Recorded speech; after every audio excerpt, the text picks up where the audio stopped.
Tuesday, December 5th. I'm calling to order this meeting, and first up, we do have our council member swearing-in ceremony. Very exciting. So we will start with Council Member O'Farrell. Oh, we're doing that first? Are we switching this around?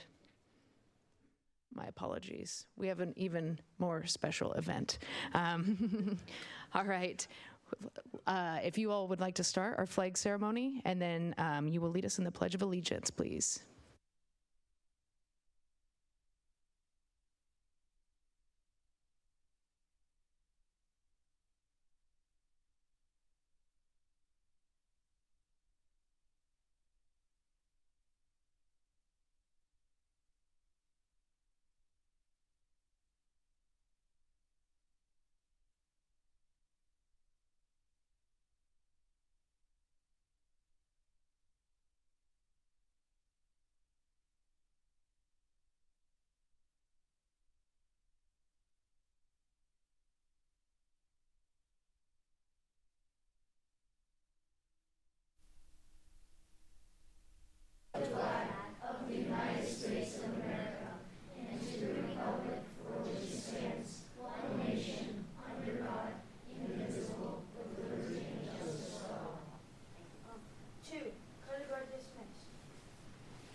And once you guys are to the back, would you mind coming back up front for a photo with us?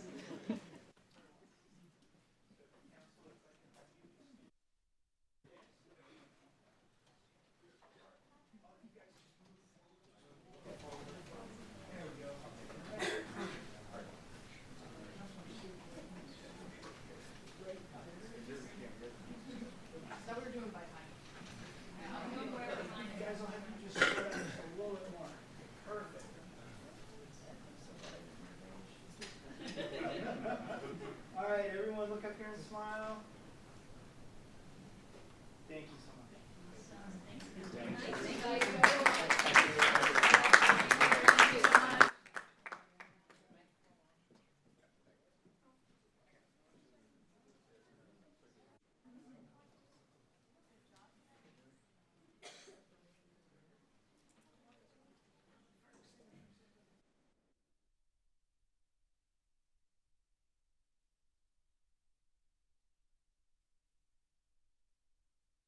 All right, thank you all so much again and for your questions earlier.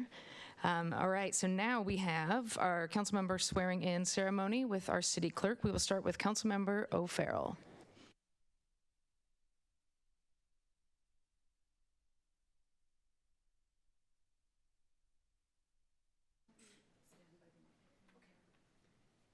Would you like this in front of you? This is an extra copy. This is what I'll be asking. Oh, perfect. Okay. Please raise your right hand and repeat after me. I, Roisin O'Farrell, I, Roisin O'Farrell, have been duly appointed to the office of the City of Sammamish, have been duly appointed to the office of the City of Sammamish, Council Member Position 2, Council Member Position 2, do solemnly swear and affirm do solemnly swear and affirm that I will faithfully and impartially that I will faithfully and impartially perform the duties of my office perform the duties of my office as prescribed by law as prescribed by law and to the best of my ability. and to the best of my ability. I will support and maintain I will support and maintain the laws and the Constitution the laws and the Constitution of the United States of America, of the United States of America, the state of Washington, the state of Washington, and the ordinances of the City of Sammamish. and the ordinances of the City of Sammamish. Great, thank you. Thank you. If you could sign that.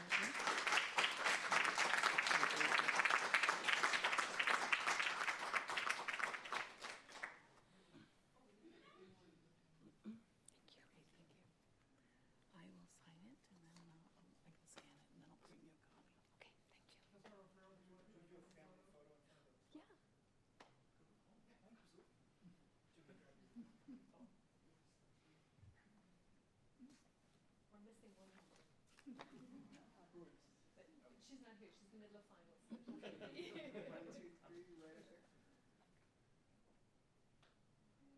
Have another one.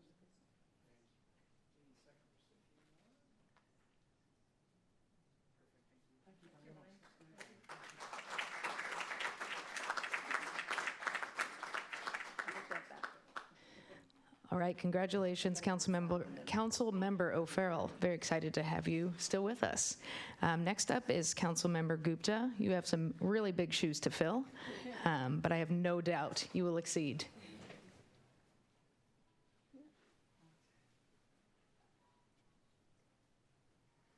Speaking to that, this is just if you missed something. Oh, thanks. Please raise your right hand and repeat after me.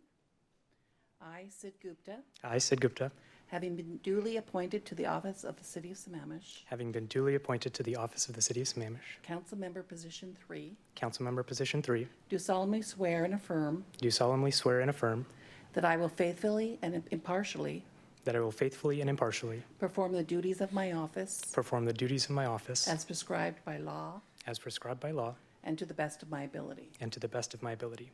I will support and maintain the laws I will support and maintain the laws and the Constitution and the and the Constitution of the United States of America, of the United States of America, the state of Washington, the state of Washington, and the ordinances of the City of Sammamish. and the ordinances of the City of Sammamish. Congratulations. Thank you.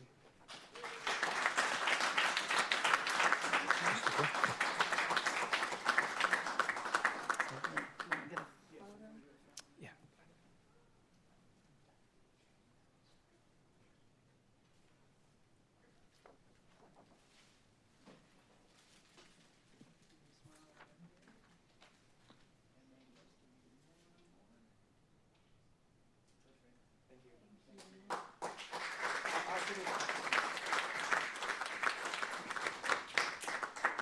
All righty, and last up, we have Councilmember Stewart.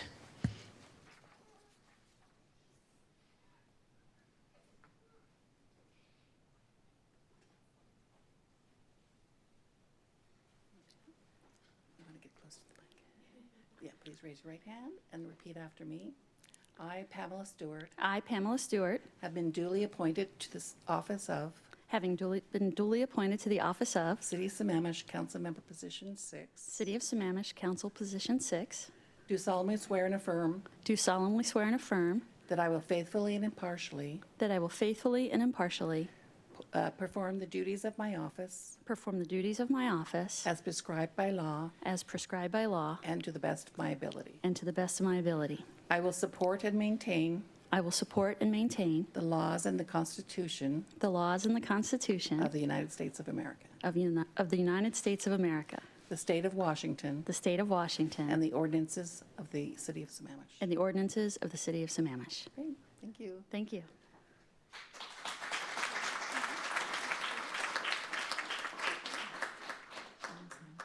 Oh, yeah. I don't have my glasses up here, okay.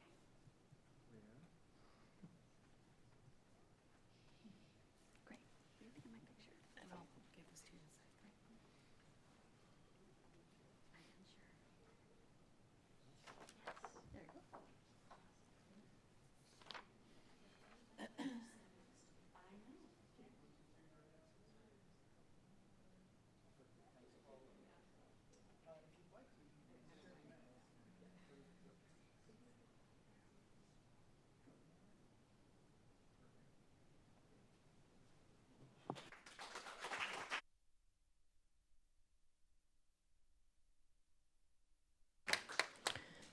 All right, thank you so much, Lita, and congratulations to all three of you. I believe we are now on for a roll call.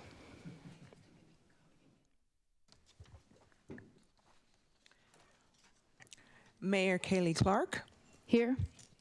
Deputy Mayor Amy Lamb, Here. Councilmember Karen Howe, Here. Councilmember Pamela Stewart, Here. Councilmember Kent Treen, Present. Councilmember Sid Gupta, Here. Councilmember Roisin O'Farrell. Here. Awesome, thank you so much. All right, next up we have our land acknowledgement statement. And over the weekend, we did have a nice request to show a video that I think we'll be able to share with council and make a decision on that. So for tonight, I will read our land acknowledgement. We acknowledge that we are on the indigenous land of Coast Salish peoples who have reserved treaty rights to this land, specifically the Snoqualmie Indian tribe. We thank these caretakers of this land who have lived and continue to live here since time immemorial. All right, first up, I will entertain a motion to approve the agenda. So moved. Second. All right, moved and seconded. Any questions or discussion? All those in favor say aye. Aye. Opposed? All right. Now we have public comment. We will start in the room, and then we will go over to Zoom. Thank you so much. And we will be doing public comment for the public hearings later on. So first we have Larry. 335 Issaquah Pine Lake Road, Southeast, since 2005. They tell you to recommend that you, when you make presentations, you give reports, get the negative out of the way first and then go to the positive and end. I couldn't find any negative tonight, so I'm going to go to the positive and get as many thanks in, especially to the council, those who are still remaining on the council, later to be sworn in, the ones that are sworn in tonight, and the ones that have left. So thank you for your service. Also to the city staff, an incident happened at the area where I live in our complex. I went out to check on a asphalt company that was making a service entrance on the road safe, not to be tripped over. Looked to my side, and my peripheral vision showed me that there was this shiny stuff on the grate. So I go over and look, and they poured tar down the grate and into the catch basin in the stormwater drain. But remember, this is all good. So quickly, I notified the Public Works Department with the stormwater group, and when they came out, they were out promptly, was over a weekend, and they cleaned it up, and I went down after they finished and looked, and this is where I want to compliment the staff, or the crew. They actually scraped off that tar that was on the grate. I thought that was very impressive. Have a little time left, so I want to thank the scouts for their service, the entire staff of the city, and not forgetting the residents and those who work, visit, play, and then drive through. I got an ornament yesterday from a neighbor made by a local group that or a company that says they're open up in Sammamish, and it was a Christmas ornament that was showing the picture of Sammamish. And I don't want to give credit to the name of the company, but anyway, thanks for the opportunity. And again, as usual, my heart has grown 3 times. Thank you. Thank you. Turn it off. Okay. Don? Yeah.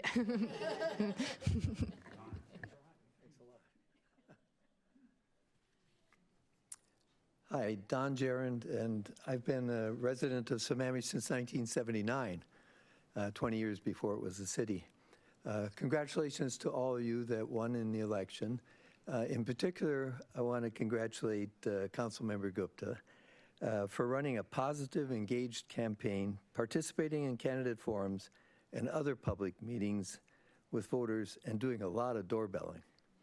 I look forward to Sid and the rest of the council working cooperatively with an engaged public to make Sammamish an even better city.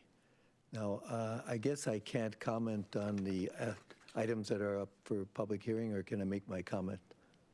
I believe those will be at the time of the hearing. Okay. Yeah, sorry about that. Thank you all. Yeah, thank you, Don.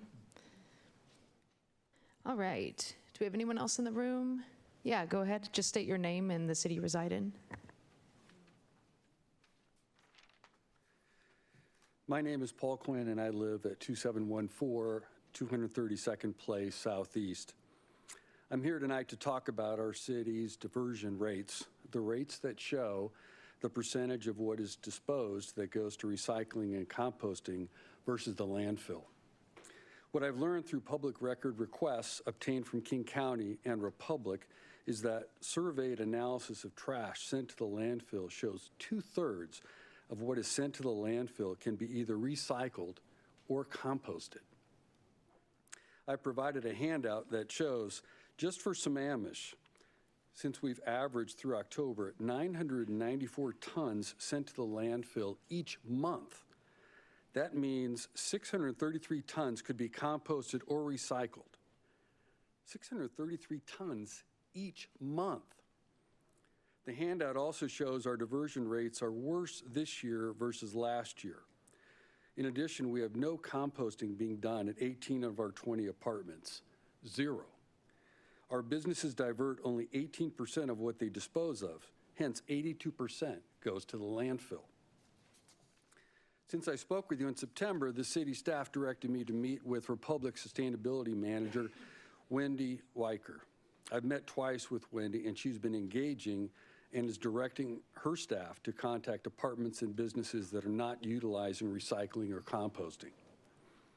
I and the council know that our King County landfills are literally filling up. We know without quick action by our council and our residents will face dramatic increases for disposing into the landfill. To counter this trend, we need to share with residents a regular report card of how we're doing to inform them that their individual choices about what goes in their trash, their individual choices impacts their pocketbook, yes, and importantly impacts our world. I have provided a second graphic, which is a concise report of how we are doing and tips on how each person in our community can do better. I contacted the Sammamish newsletter editor in September and provided this graphic. I was told this graphic would be in December's newsletter, but I've seen what's coming and it's completely different. My first ask tonight is that the council get this data into each newsletter to help our residents be informed about how we are all doing and educate on how we can do better. The city has a climate action plan and is also forming a sustainability commission. These are important steps, and they will take some time to do their work. This December, based on our numbers this year, we'll put out another 949 tons of trash into the landfill. We need action now. First, the newsletter should have this consistent reporting in it, so every resident sees how we're doing. And second, Republic is willing to sponsor a countertop compost pilot program, and we should adopt in January. Thank you. Thank you. All right, online?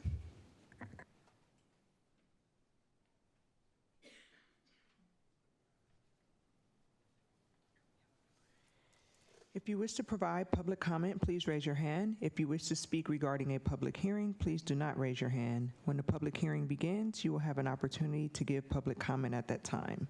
For attendees who are joining by phone, please raise your hand by pressing *9. I will unmute callers in the order they have raised their hands. You will have 3 minutes to provide comment. Please start your comment by stating your name and the city you live in for the record. I will now unmute the first caller.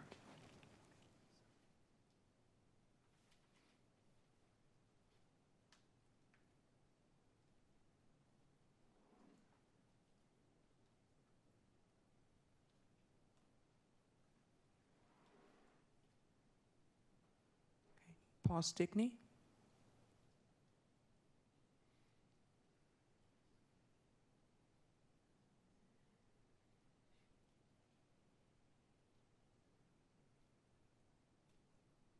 Good evening, City Council.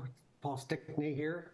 I was not going to speak tonight. I do want to say I appreciated all the swearing-in ceremonies and congratulations to the new elected council members and existing council members. And Larry Crandall, always appreciate his approach to comment. I have a positive, negative to share that I caught tonight. All three of the swearing-in oaths said duly appointed, and that stuck out at me. So I have some of the oaths going back a few years, and they all said duly elected. And I don't think it makes a difference, just want to call it out just in case. Anyway, I'll chat during the public hearing. And I'm bringing that up as a positive catch. Thank you.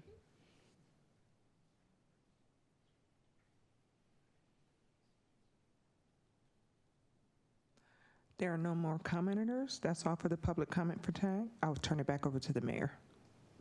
Great, thank you. All right, council, so we do have an executive session to start. We are going to start with 40 minutes, and it is 6:50. So let's do back at 7:30, and I anticipate we might go longer. But this is to review the performance of a public employee pursuant to RCW 42.30.1101G. Thank you. Council is extending executive session by 10 minutes. We'll be back at 7:40. All right, welcome back. Next, we do have the consent calendar. First, I'm going to pass it over to our city manager just to discuss all of the contracts that are coming up, and there is an echo somewhere. Thank you, Mayor. Appreciate the opportunity to weigh in. I've asked Audrey Starcy to jump on with me and Anjali Meyer, as a lot of these contracts are either parks or facilities or Public Works. Sorry, we're getting an echo. Apologize. Hold on for a second, please.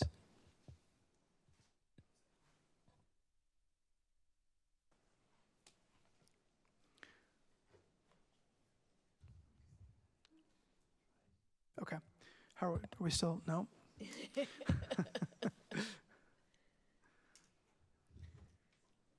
Sounds like we're coming from Mars.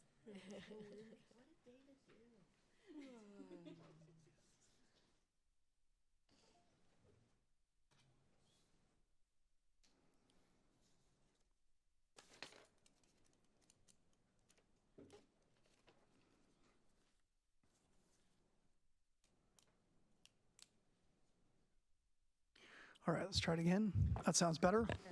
All right, without the echo, just for everyone's understanding, the end of the year, we have a lot of contracts that either require renewal or extension, or we are asking for a little bit of extra spending authority on on-call contracts. But specifically, Audrey and Anjali, if they wouldn't mind speaking to some of these contracts that are on here, just to clarify what they are and how they work. So I'll turn it over to Audrey first, and then Anjali can take a run at it. Good evening, Council. For the record, Audrey Starcy, Public Works Director. This evening, we have a few Public Works items on the consent calendar. So we have a closeout of one of our capital projects. That closeout was completed earlier this year, and we are just started the closeout paperwork in August, and we're asking for Council's acceptance of that project. It's our 4th Street project. We also have 2 contract awards. One is for tree maintenance services, which includes emergency response, and another contract award for on-call traffic control services that also includes emergency response support. Public Works is also asking for approval of 3 supplemental agreements for some of our on-call contracts. This includes one with survey support, one with geotechnical support, and one for our engineering support. We utilize those contracts as an as-needed basis to help us with design, survey support, and any geotech reviews. Happy to answer any questions about those particular contracts or project. And if I may, Mayor, just as a follow-up to that, these contracts are just when we need them, not necessarily overall. So they're as needed, and they can always be amended or changed as necessary if we need to do that. So for clarification. Perfect, thank you. Does anyone have questions for Audrey? And you said, I think, that we'll have more next week too. We will have quite a few more next week. Perfect. Just for clarification, Council adopted new purchasing policies earlier this year, and one of those is that even for contracts where we're just extending the time frame, those come for Council approval as well. So you're going to see a number of contracts next week. We'll be providing Council a bit of a walkthrough chart to clarify which contracts are which, just to help a little bit, because there will be a number of them. But these are very what I would consider to be very regular business for us, given that we are a city that is heavily reliant on contracts for external services. Great, thank you. Any questions for Audrey? And then did Anjali have something to say as well? I'm not seeing any hands, so.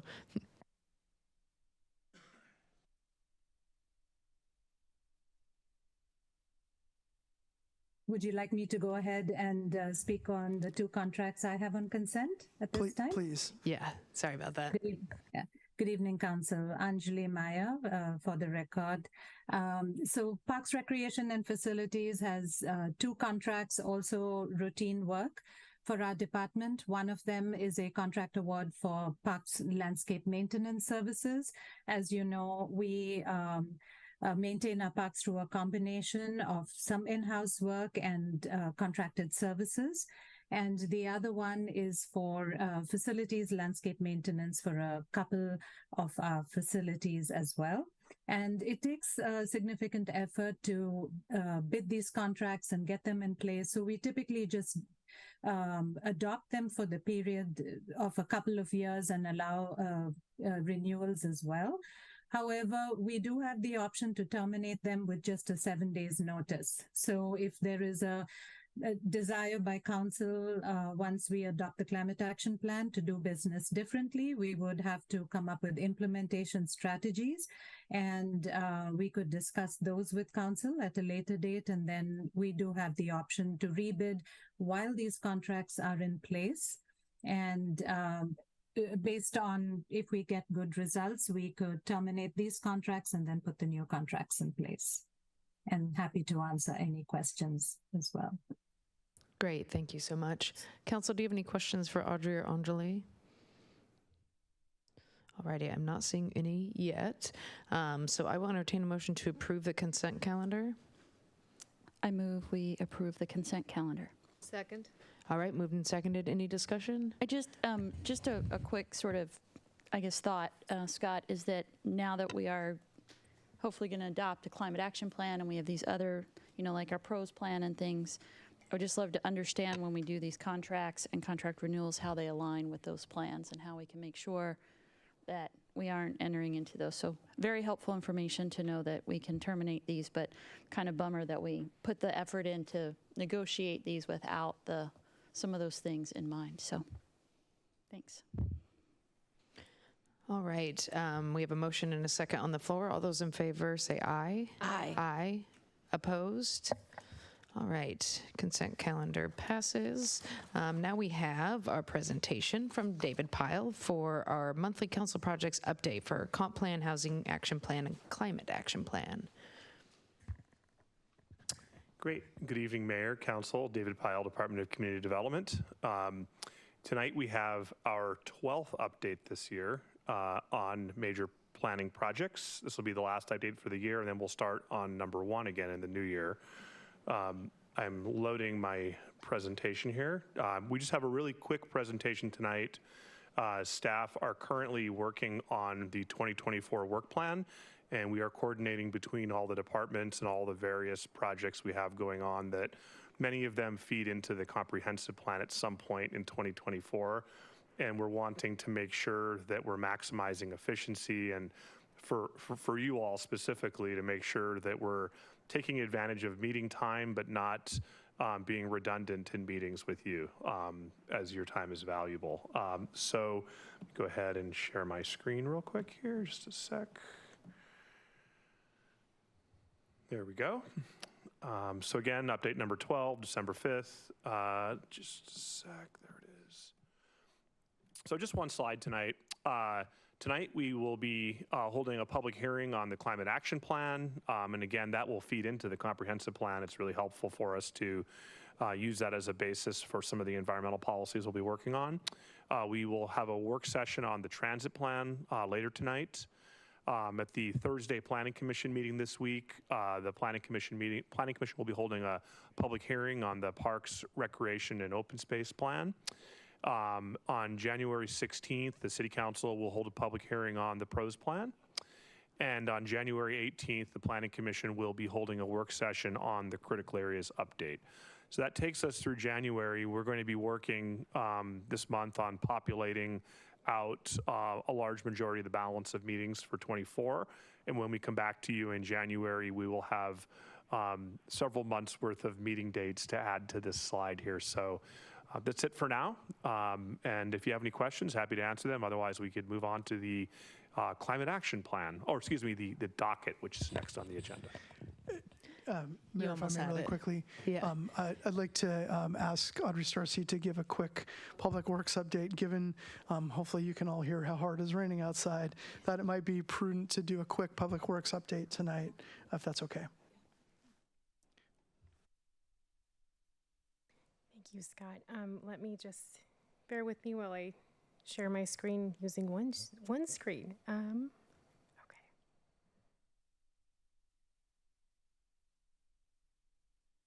Okay, great. Sorry.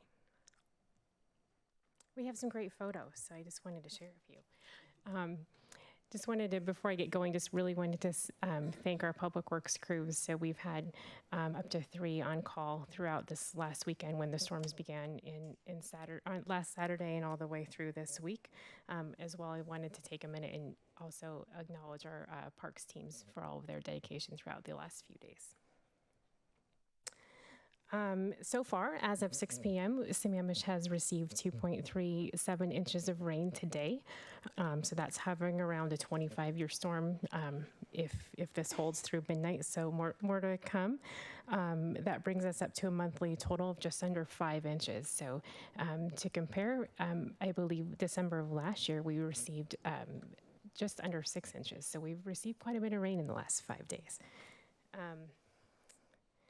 I just wanted to also highlight we have hotspot inspections. So we have one of our stormwater inspectors spends most of the day today going through. They have 27 locations that we identify. We review these every year, and that is their entire day, and often many days in a row when we're going through and responding to storms. That includes several of our high hazard dams within the city as well. Happy to report that we have some minor flooded areas, but no closed roadways. All of our construction sites are in great shape, and all of our stormwater facilities are functioning as designed. So all great news. And then just thought I'd show a few photos. So we have a stormwater outfall in the middle, showcasing some of the sandbags along, I believe that's Eastlake Sammamish Parkway. The 2 photos in your upper left and lower left corner are the one of our high hazard dams in the city, a stormwater pond. And then some other locations are just showing, I believe that's Zach Hughes Culvert, as well as another stormwater dam. So everything's in great shape, but lots of water out there. And thank you to the Parks team for showing some of our photos within Evans Creek Preserve. As you can see, the trail is closed. So let me know if you have any questions. Otherwise, thank you to the crews out there working. Awesome. Yeah, that's super helpful. I like the photos. Council, do you have anything for David or Audrey for our updates? Awesome. Well, thank you. Thank you for staying, and to all the staff. Okay, David, public hearing for setting the 2024 docket. I think you're going to do a presentation, then I'll open up. Is that right? All right, go ahead. That's correct. So we're going to be promoting Miriam Leitner, our planning manager, as well as Jackie Belil, our management analyst, who will be providing a presentation on the docket. So while they're being promoted, we have 2 docket proposals this year, one from James Eastman, a private proposal, and one from the Lake Washington School District. The 2 docket proposals are outlined in the agenda bill with the staff recommendation. And once Jackie has joined us and has been able to load her presentation, we'll go ahead and get started. Thank you. Good evening, everyone. Give me just 1 minute to get my screen shared here.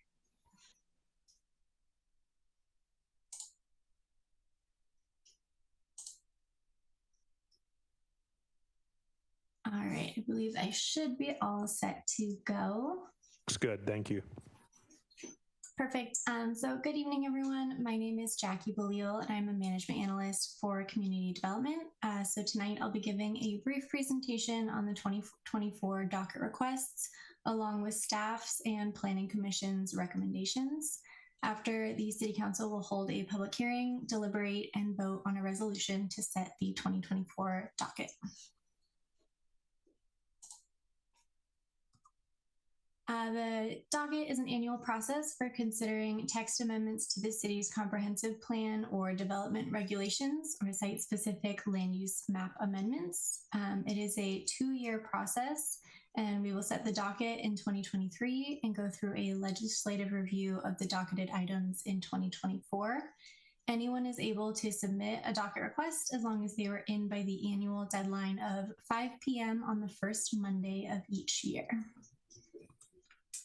The first step in the process is deciding which proposals should be put on the docket for consideration in the coming years. If the City Council chooses to docket an item, it is added to the work plan, and staff will then complete a more thorough review and return to the Planning Commission and Council for further discussion and consideration. So an easy way to think about it is tonight we're making a to-do list of things to be worked on in the future and not necessarily reviewing each item in detail now. To date, the City Council and Planning Commission held a joint meeting on October 3rd, where staff presented the 2 docket requests received this year. And then on November 2nd, the Planning Commission received a presentation outlining the docket requests and staff's analysis and recommendations. And the Planning Commission held their public hearing to make a recommendation to the City Council, which I will cover in the following slides. And we're also included in tonight's agenda packet. So staff have analyzed both of the docket requests based on the criteria spelled out in Title 24A. And those criteria are: how do the docket requests align with staff work plan items? Is there a budget to complete the work? Is there staff availability to complete a full review of the requests? And are the proposals consistent with current policies and priorities? We'll take a look at both of the requests we received and then the staff and Planning Commission's recommendations. So the first request was submitted by Eastman Development LLC and is a proposed text amendment. The request asks to amend land use goals 3 and 3.2 of the Sammamish Comprehensive Plan to include the creation of a new Eastlake neighborhood sub area. And the requested changes to each goal are included in bold on the screen. Just for reference, because this does refer to a specific area, we did include a map in tonight's presentation. The red square is an approximation and just an approximation of the area, and it is only intended to give everyone a very general idea of where we're referring to. We're not necessarily making any specific locations on there. For staff's recommendation, we have answered yes to the work plan alignment criteria because the city's land use goals are being evaluated as part of the periodic update.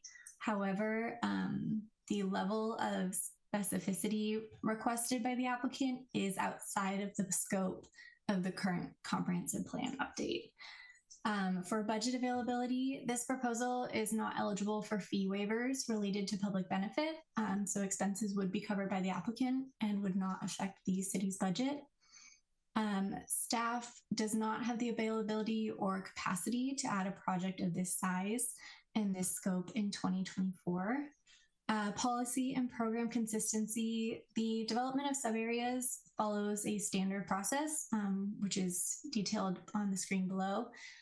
So overall, staff has recommended an alternative option in place of the requested text amendments, which is that this area be added as a neighborhood center on the comprehensive plan's future land use map, and a new land use goal be added related to the creation of neighborhood centers throughout the city. So this approach would broaden the request to include neighborhood centers in general beyond one specific area. And this way, neighborhood centers would follow the traditional planning process where plans are developed to be responsive to the community's needs. The second request was submitted by the Lake Washington School District and is also a proposed text amendment. The request proposes amending the Transfer of Development Rights, or TDR, chapter of the Sammamish Development Code to incorporate receiving site incentives from a standing site that is not currently identified in subsection 2 of the receiving site incentives table.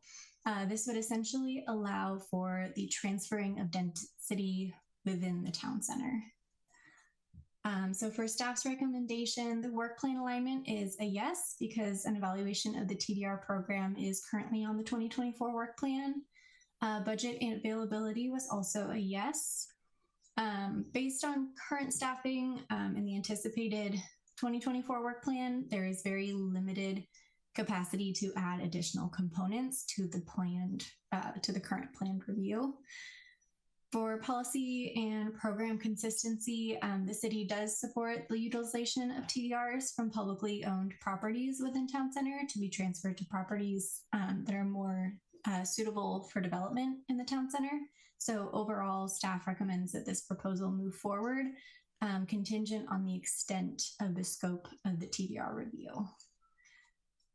So that was a lot of information. So a quick summary, the staff and planning commission do not recommend docketing the first request, but would like the council to consider the alternative recommendation.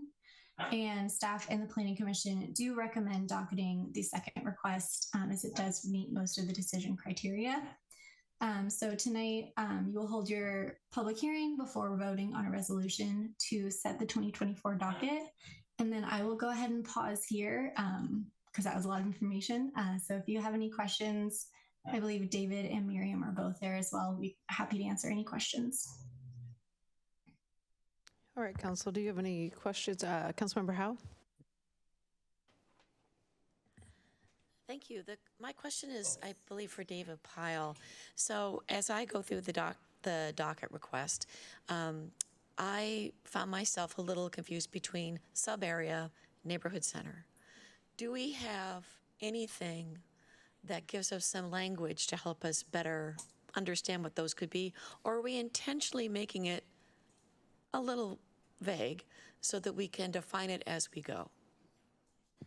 So, great question. I've heard this, and we've had this same conversation internally. I think it's a fun conversation. And if you recall back several months ago, we brought forward a draft version of a future land use map that we have been working on to try to show where the city might have some future bank capacity that could be brought to service, so to speak, in the future with additional planning efforts.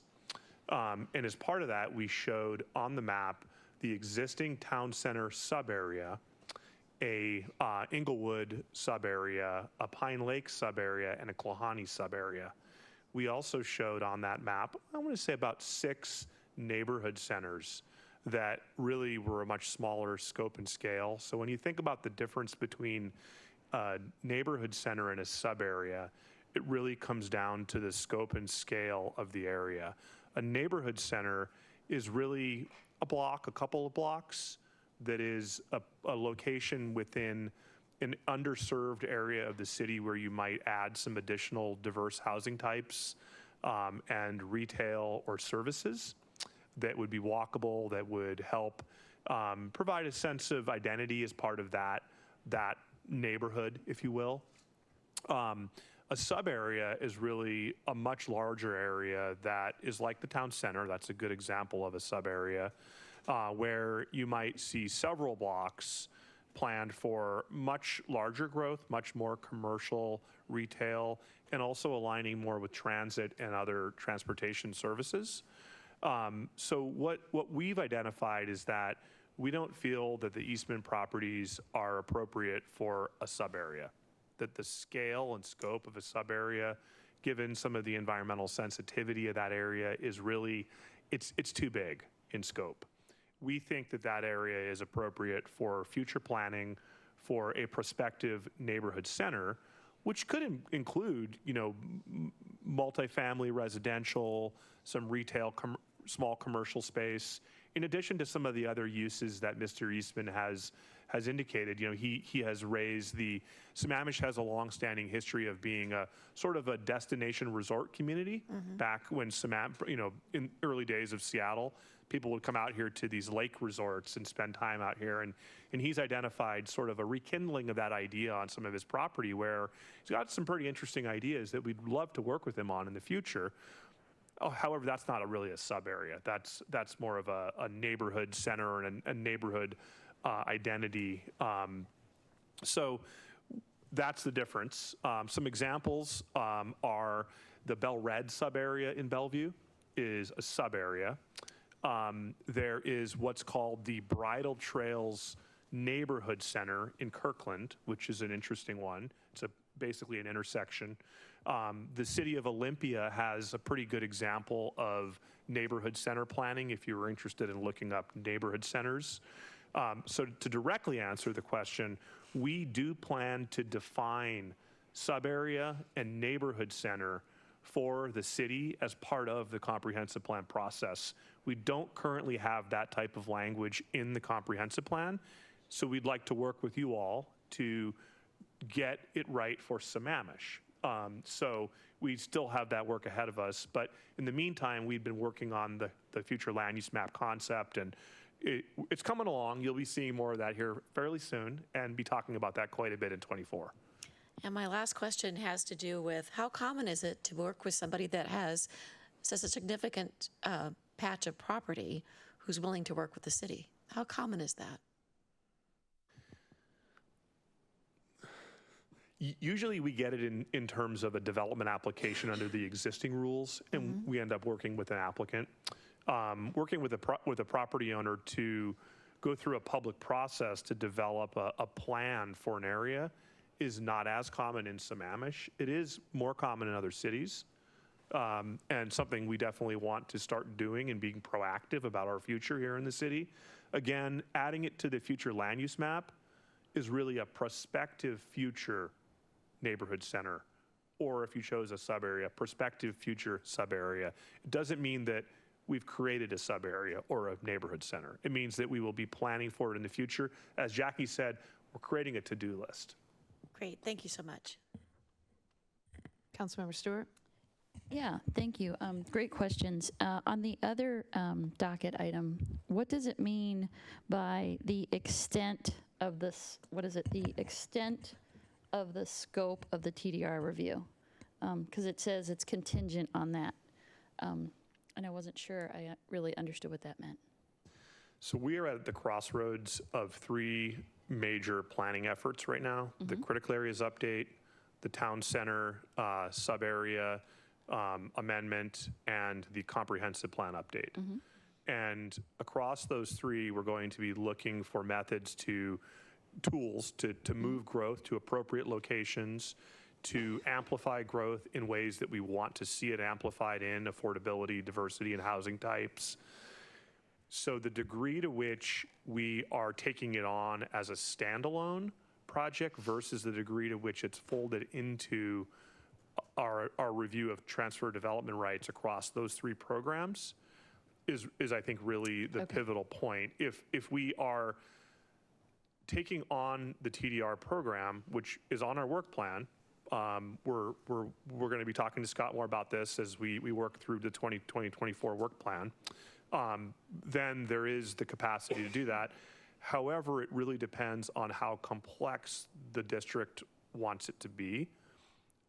If, a fairly simple TDR program, pretty easy to update in the code, like to have a community conversation about that, but the degree at which we start to tailor it specifically for one property owner in the town center is where it really becomes untenable for us to make that happen, because the other property owners see that, and the next thing you know, we're working on specific fixes for each property, which is not what the intent of a TDR program is.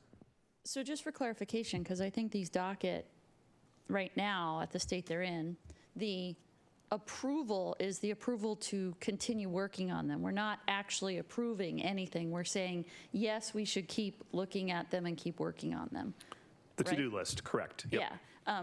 And I hope I'm not hearing that we're considering not doing a comprehensive TDR program in 2024, because I know that's been a real priority for us as a way to manage growth and prevent growth in certain areas, et cetera. So I hope that's not what I'm hearing. So if what I'm hearing is we're still going to work on a comprehensive TDR program, and in the process of doing that, we'll make sure to think about this to make sure that these areas are included, then I'm good with that.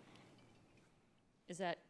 what I think I'd say we can't not work on the TDR program, given okay. the fact that all three of these projects are right in front of us right now. It's a very rare opportunity. Perfect. Okay. Awesome. Thank you. Deputy Mayor Lamb? So going back to the first docket request, I agree we need to clarify what's the difference between a neighborhood center and a sub-area plan. I know that area is about 100 acres, which is pretty large and significant. So when you say that it's not, I watched the Planning Commission meeting and you said it wasn't appropriate for a sub-area plan. Is it because it's encumbered, that area, that you're kind of isolating the areas that could be buildable and it's smaller, so then therefore that's why it's appropriate for a neighborhood center? That's the staff perspective, is the amount of environmental constraint, but also opportunity. And Mr. Eastman brings up some very valid points that stormwater management could be improved as he's receiving water from uphill properties, and he has indicated one of his goals would be to improve the management of that stormwater as it makes its way down to the lake and reduce the amount of erosion and sediment loading and phosphorus loading into the lake, which is commendable. However, in many of those locations where there are slopes or forested conditions or streams, it really wouldn't be appropriate to put in the type of development that you would typically see through a sub-area. I don't think he's asked to do that. He is trying to find ways to create really, I guess, unique attractions to Sammamish, but also at the same time get a sort of an anchor on his properties that would be more like a neighborhood center. You know, there's also opportunities that need to be studied, so I want to make sure we're clear about that regarding road connections. And part of this property is not encumbered and would be an appropriate location to put a neighborhood center with additional study, right? Again, I want to stress the additional study. So if we were going to put in a neighborhood center, would we do like a full EIS of that entire area just to get a good understanding of what we're dealing with and if a road is appropriate or anything else other than, like, I don't know what we have now to say that these areas are encumbered, and so therefore we're not going to look at those areas. So as we research the different processes, you know, what is the difference between a comprehensive plan update versus a sub-area versus a neighborhood center versus a rezone of a property, all different types of actions for us at the city level. However, there are some generic, if you will, state laws that apply that really help guide that process, you know, the public outreach, the level of planning that has to go into it, the analysis around infrastructure and services. And what I'm saying is that because we are following a somewhat established path in either instance, a sub-area or a neighborhood center, it is possible that you may not have to do an EIS. It is possible that you could do what's called a SEPA expanded checklist. And really that's when you're following standard planning process. If the council as decision makers wanted additional information around what impacts might exist and wanted to more contrast different alternatives, that's the point where you would do an EIS, is to make sure the community was aware of the range of impacts that went along with with an action as contrasted against other actions. So we're working through this, and what we hope to have as part of the comprehensive plan and code updates is a really clear process laid out for us in the future to take on sub-areas and neighborhood center planning, as well as cleaning up our rezone process a bit because the system we have doesn't quite work. So there's some opportunities there, and we'd be looking to chart that course with the comp plan update and the development regulations that go along with that. Okay, great. Thank you. Councilmember O'Farrell. Thank you, Mayor. Thank you, David. And a lot of what has already been said is what I was wanting to say, I do think it would be helpful if we had a definition for neighborhood centers and sub-area plans, and I think that that would really help. Also would help the public as well, greater understand what this is. I really like the suggestion from the Planning Commission. I watched the meeting and I watched your explanation about those two, defining those two items, the sub-area plan and the neighborhood center. I thought that was very useful. I got some clarity on that. I did like the suggestion from Planning Commission about putting the docket request 1 on like our work plan for 2025. I thought that was a really good suggestion from their part, and I want to thank Planning Commission. That was a very interesting and informative meeting. The questions were great. In relation to docket request number 2 in the TDR program, I did heed the comment from Chair Bachman about understanding unintended consequences from such a docket request, and that would really help council and the public understand what this would all be about. And putting something on the docket is just the beginning of the process. It's not the end of one. So I think it would be great to get both of these moving in whatever way we decide tonight, and to fully understand the whole TDR program and what granting such a request would mean for the city. So yeah, those are just my comments, and I want to thank the Planning Commission for their work. Planning Commission get to focus in on 1 or 2 agenda items per meeting, and they get into all the details, and it makes our job a little easier. So when Planning Commission make a recommendation like they've done, where they want this considered to go on our work plan for 2025, I take that seriously, and I would really like to see us do that tonight. So thank you. All right, Council, do I have any other questions before I open the public hearing? All righty. Okay, so we're going to open up the public hearing for the resolution setting the 2024 docket. And I will start with public comment in the room. James?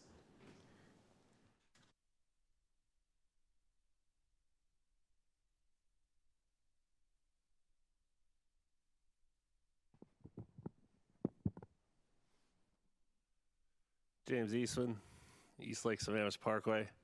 Appreciate everybody's time and effort in reviewing this docket request. A little bit of history. I've owned the property, first piece I acquired in, I think, around 2006. So it's almost been 20 years, and I've slowly gathered much more property down there.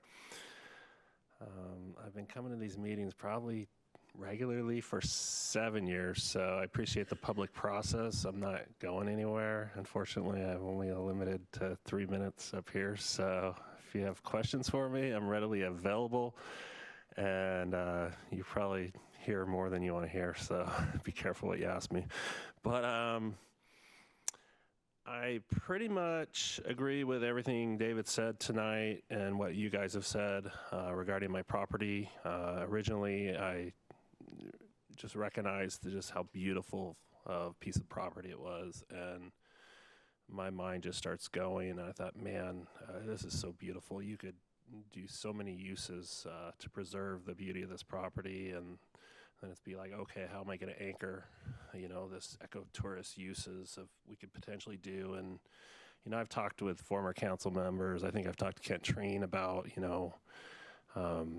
arts and entertainment, and it was one use, and the tech campus, which you saw me come forward with a presentation last year, hoping that might be a use the city consider.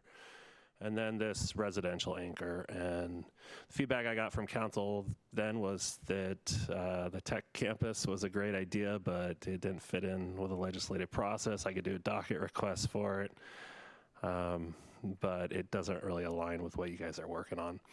So I did the docket request and changed it to be one for residential, which aligns with what you're working on, has all those same ecotourist uses. I'm somewhat disappointed that it is not a part of the docket where there's no timetable tied to this. I'm very nervous given the amount of time that it's taking Town Center to develop and go in, and they're just putting this on the to-do list without anything locking it in. It makes me nervous, which is okay, but I'm proposing other ecotourist uses on my property, and I'm hoping as part of the development regulations update that because these uses are less intense than residential uses, that will be able to at least let me get started. Hopefully, doing canopy walks, maybe small cabins in the forest that don't have driveways and, all this other stuff attached that causes all this development. But I agree with everything that's said. The neighborhood center, I like that. I would like a better definition. I also like a little bit of vagueness because what I'm proposing is so unique, it allows the public process to consider what may fit in there based off their wants and needs, which is a whole nother story, but thank you. All right, thank you. All right, I think we'll move to online.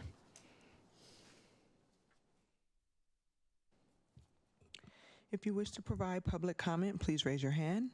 For attendees who are joining by phone, please raise your hand by pressing *9. I will unmute callers in the order they have raised their hands. You will have 3 minutes to provide comment.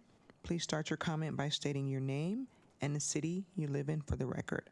I will now unmute the first caller.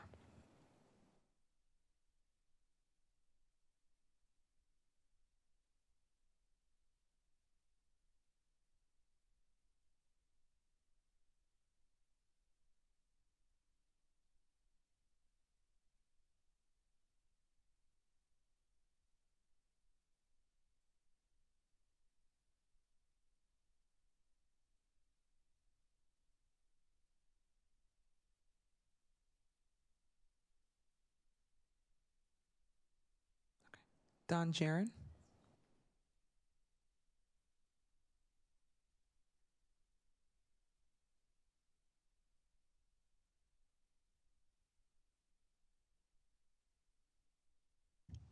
Don, can you hear us?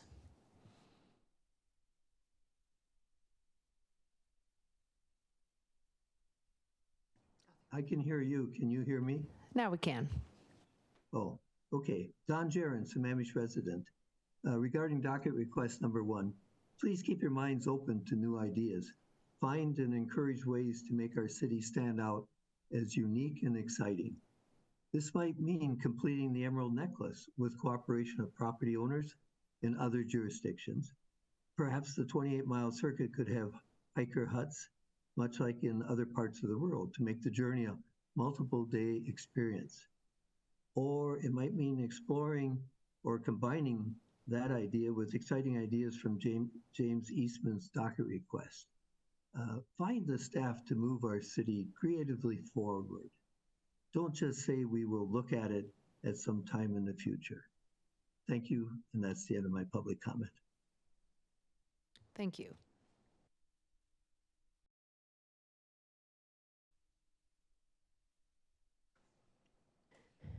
All right, if there's anyone else online who would like to speak to this public hearing for the 2024 docket. Mayor, could you please explain what council rules were violated by that commenter? Thank you.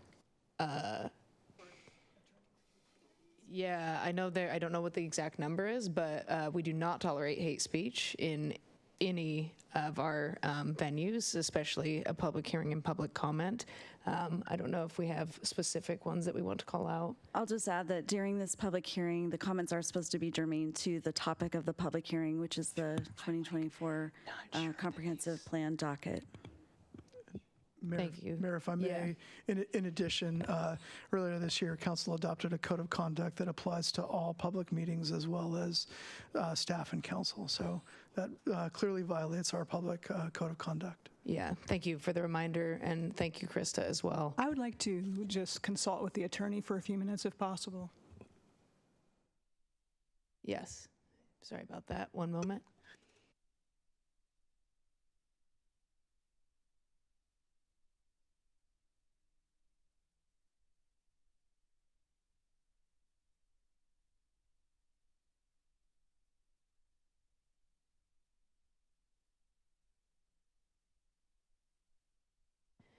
My apologies to anyone listening and in the room as well. We as a council, I think, have over and over again stated our welcoming for everyone in our community, outside of our community, and really appreciate those that do take the time for public comment and to comment on our public hearings as well. And again, that was unfortunate. Mayor, if we may take a quick 5-minute recess? Yeah, absolutely. We will be back at, let's do 8:32. All right.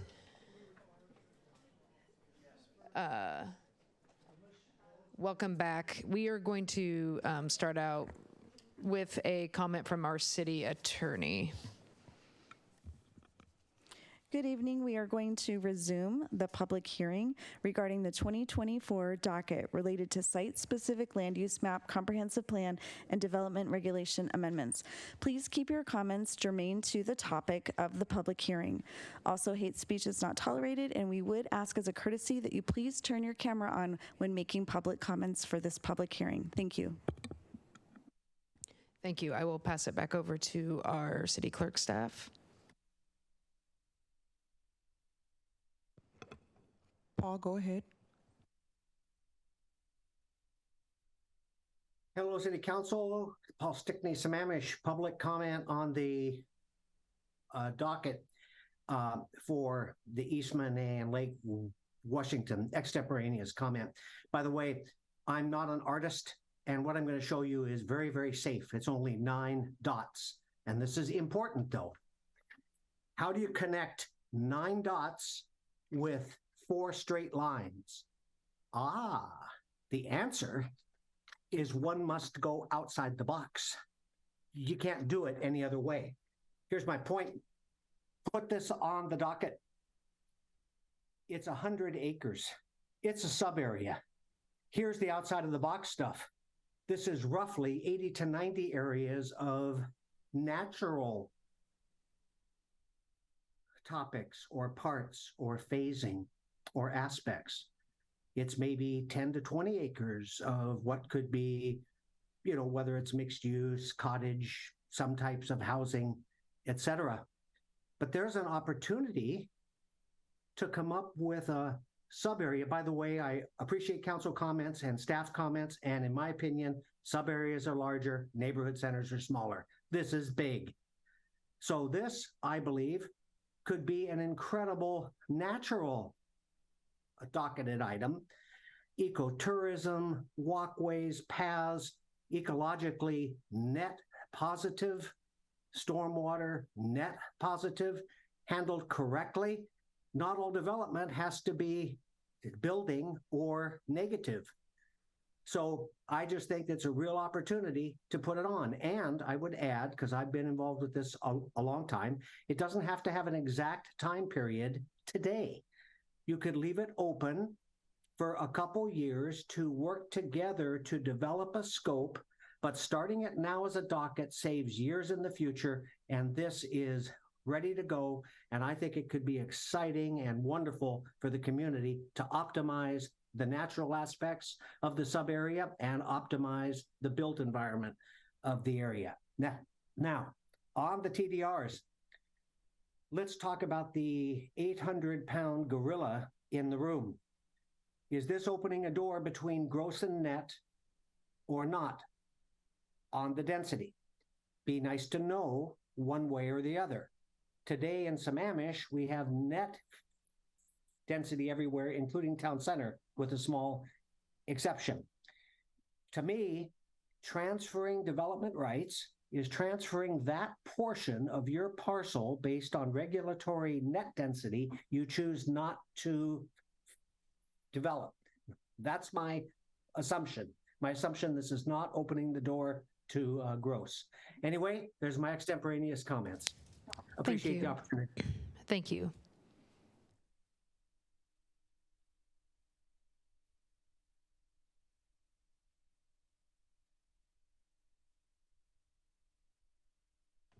Go ahead, Mary.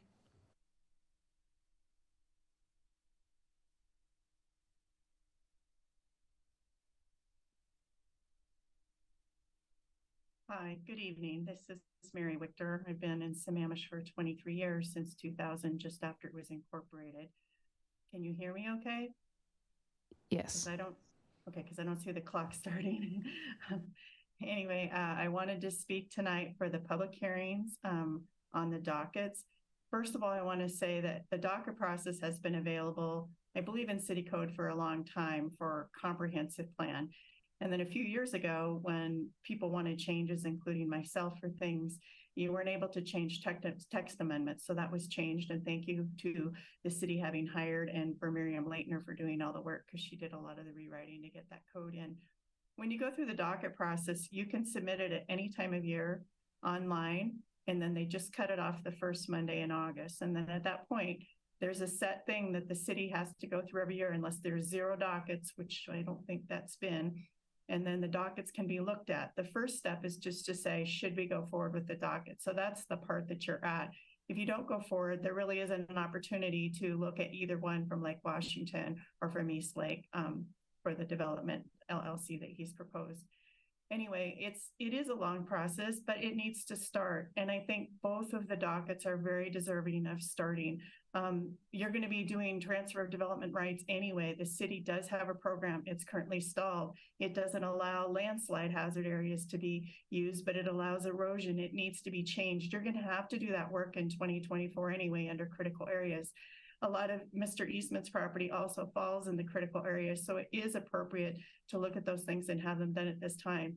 And while I know we're short on staff to do things, sometimes consultants can be used, and there's a lot of mapping that goes on. So I think it's very important to try to do what we can to support the school district and allow the TDRs that need to change, because there's other changes that need to happen. And I think it's been very well specified by the Planning Commission and by staff in the packet. And then on Mr. Eastman's proposal, which is docket number 1, this is a real chance to do something in Sammamish. He's got 100 acres and something is going to happen with it. And if you don't allow him to have any flexibility or work with you or have development agreements or whatever, you're not going to see it happen. You're going to see big single family homes get put in because when you're paying your taxes and there's a lot of costs, you can't wait forever. So now is the time to start with that. Say yes to the docket. If you're not sure if it should be a sub area or a neighborhood center, I would say with 100 acres, maybe a portion of it, maybe 20 acres is a neighborhood center and the rest of it's a sub area. Just by changing with the motion tonight, you can say, hey, what's written in the ping, let's just let it be either, and that can be decided later. I know our city staff is very good at doing definitions, and you're going to have to do those anyway for the comprehensive plan. So the time to start this and get working on it is 2024. And if you can't fit them in 2024, then these items should be put on the work plan for 2025. But I'm hoping with the school district, you can fit it in because it was recommended by staff. And then I'm hoping with Mr. Eastman's document that you would do the docket. You would allow it to be either a neighborhood center or a sub-area plan, and you would put it on the work plan for 2025. Thank you. And I hope you read my written input as well. Thank you. I think we're just waiting to see if there's anyone else to speak.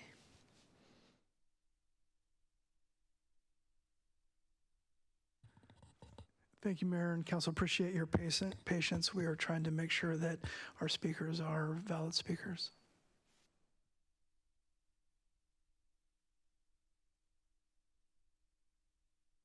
All right.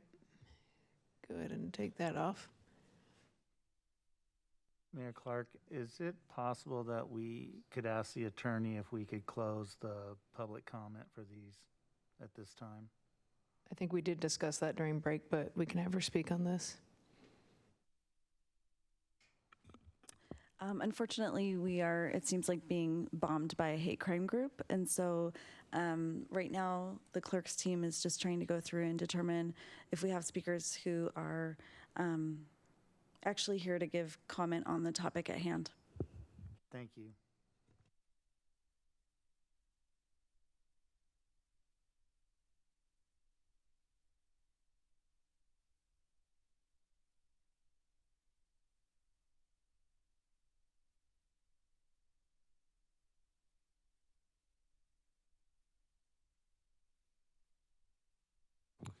As long as it's opened, we can extend it, as far as I understand.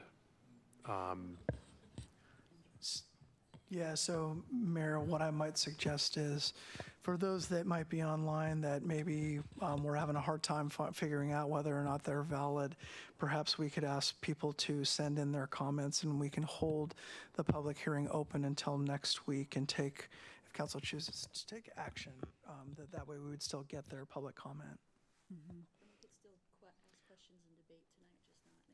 Correct. So Thank you, Scott. So let's leave this public hearing open, and I assume we'll probably do the same with the next. So again, for anyone that would like to make comment regarding this public hearing, the 2024 docket, please go ahead and send those via email.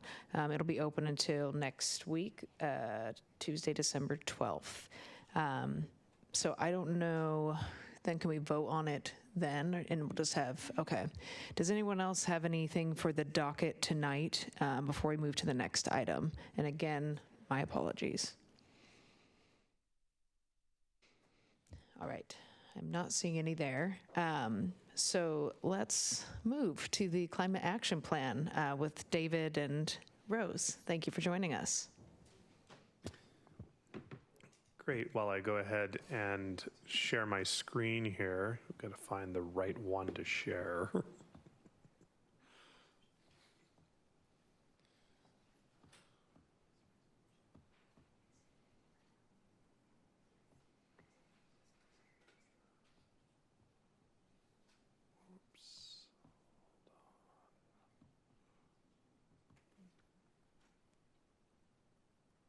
Helps to start it.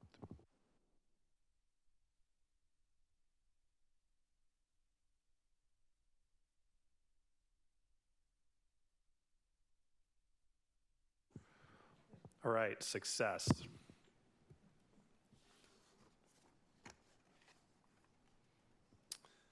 So I'll go ahead and get started. Good evening, Mayor, City Council, David Pyle, Department of Community Development. Tonight is the public hearing for the City of Sammamish Climate Action Plan. Joining me tonight is Rose Weaker, who's our Sustainability Coordinator, who's here at the desk with me, as well as Alexis Whitaker and Aaron Hawking, who I believe will be promoting in Zoom here when we have a minute, as well as Miriam Leitner, our Planning Manager. Tonight, we'll be quickly highlighting the changes made to the Climate Action Plan since the last meeting. We'll also be highlighting proposed future work plan items for the Sustainability Commission identified by the Planning Commission, as well as those identified by the City Council at the last meeting. After this, we'll hand it over to the Mayor to open the public hearing. So with that, I'll move on to the next slide. Just make sure I got this. Go. Changes made to the draft Climate Action Plan since the last meeting address the feedback received on November 8th, incorporate new data received from the Washington State Department of Licensing related to Sammamish vehicle types, and the findings of staff's further research into the electrification mandate that previously had been included as BEU 2.4.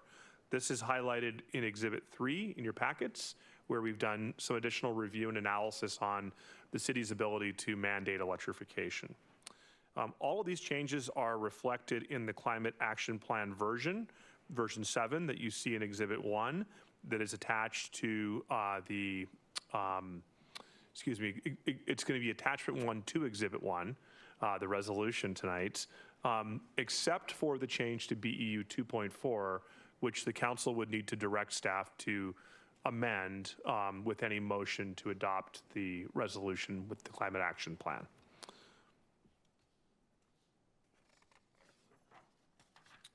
At the November 8th meeting, council discussed an electrification mandate and asked staff to bring the issue back for further discussion. Exhibit 3 details the results of staff's additional research. We have found that under state law, the city cannot mandate electric fuel sources for mechanical equipment and appliances in new residential construction or mandate conversion to electric fuel sources for mechanical equipment and appliances with life cycle replacement. The city is able to amend the Washington State Building Code Council commercial energy codes adopted under RCW 1927A-025 in limited circumstances when there is an increase in efficiency standards, but there is a complex procedure and process to achieve these types of amendments. As a result of these findings, staff has drafted a proposed amendment to BEU 2.4 to align with Chapter 1927A RCW and to monitor ongoing legal challenges associated with the Energy Policy and Conservation Act. More detailed summary, again, is included as Exhibit 3. The changes in the screen in green font show the proposed updated text. If the council would like to have this amended version of BEU 2.4 replace the current version found in version 7 of the Climate Action Plan, the council would need to add this update to the proposed motion after the public hearing. So here you see implement a phased approach to shift new and existing commercial and residential mechanical equipment and appliances to all electric energy sources. And here we have the revised description. This is in the implementation section of the Climate Action Plan. And here's where you see some additional information about how BEU 2.4 would be implemented. This matches what is included in Exhibit 3, where staff make a recommendation on updates to BEU 2.4. And again, if you wanted to see this language added to the Climate Action Plan, you would need to include that with the motion you would make on adoption of the resolution.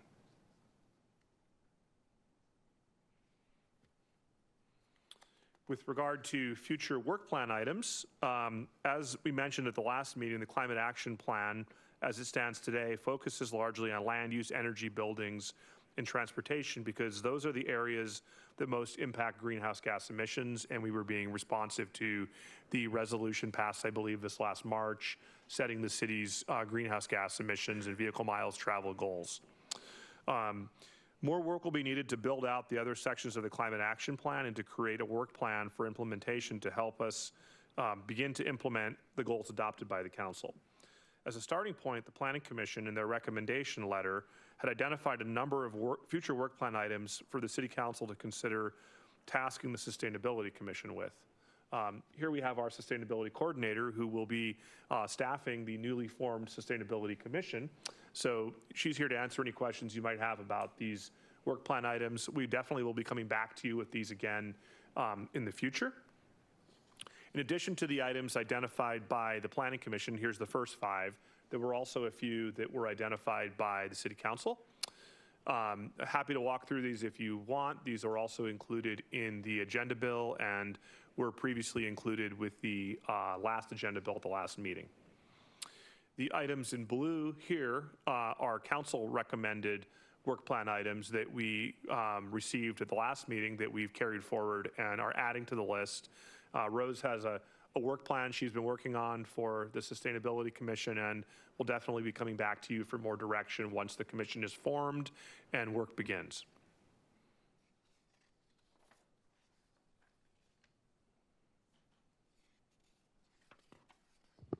So at this point, we wanted to go over some suggested motions prior to opening the public hearing. Option 1 would be to go ahead and adopt the resolution that would approve the resolution adopting the Climate Action Plan as version 7 that is currently included in Exhibit 1, Attachment 1. And option 2 would be to move to approve the resolution and adopt the Climate Action Plan, amending it to include BEU, the new version of BEU 2.4 that matches the new phase electrification approach outlined in Exhibit 3. And that would be with any other items identified by the council that you might want to see added to the draft Climate Action Plan. So with that, pass it back to the mayor to open the public hearing. Great, thank you so much, David. All right, so we're going to open the public hearing for Resolution 2023-1029, approving the Climate Action Plan. Council, do you have any questions for Rose or David? Councilmember Howe? Okay, well, I'm just thrilled when I look at the transportation land use goals and strategies and actions. That is stunning work. I mean, other cities should copy this because this is really great work. Love it because a lot of it is measurable. It tells me exactly what's possible and how we're headed. My one question is something you cannot solve for. Unfortunately, much of it is advocacy, which, dang. So I'm wondering to try to resolve or to try to put some oomph behind the advocacy.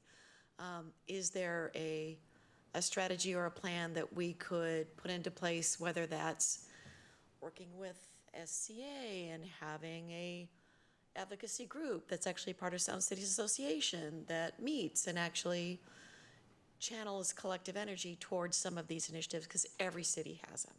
Like the grid thing, it's the grid thing, right?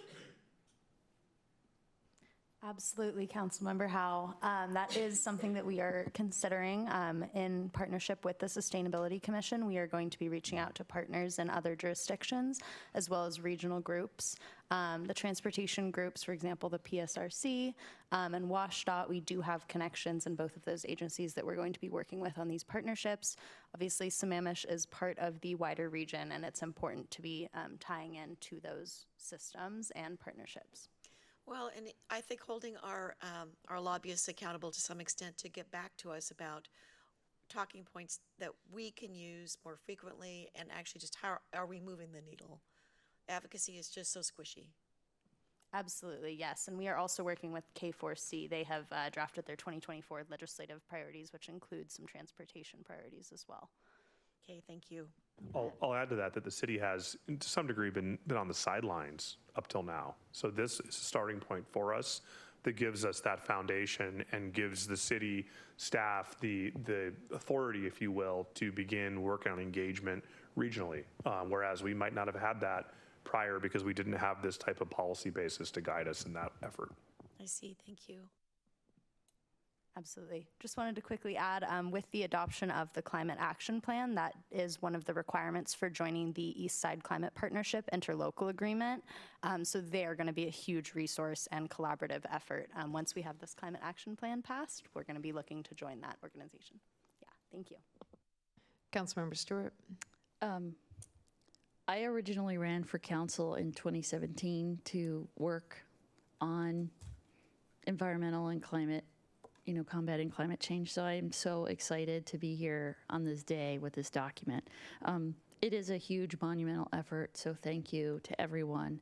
The community, the community action group, all the people who've provided comments, so, and obviously to all the staff who worked on this. This is huge.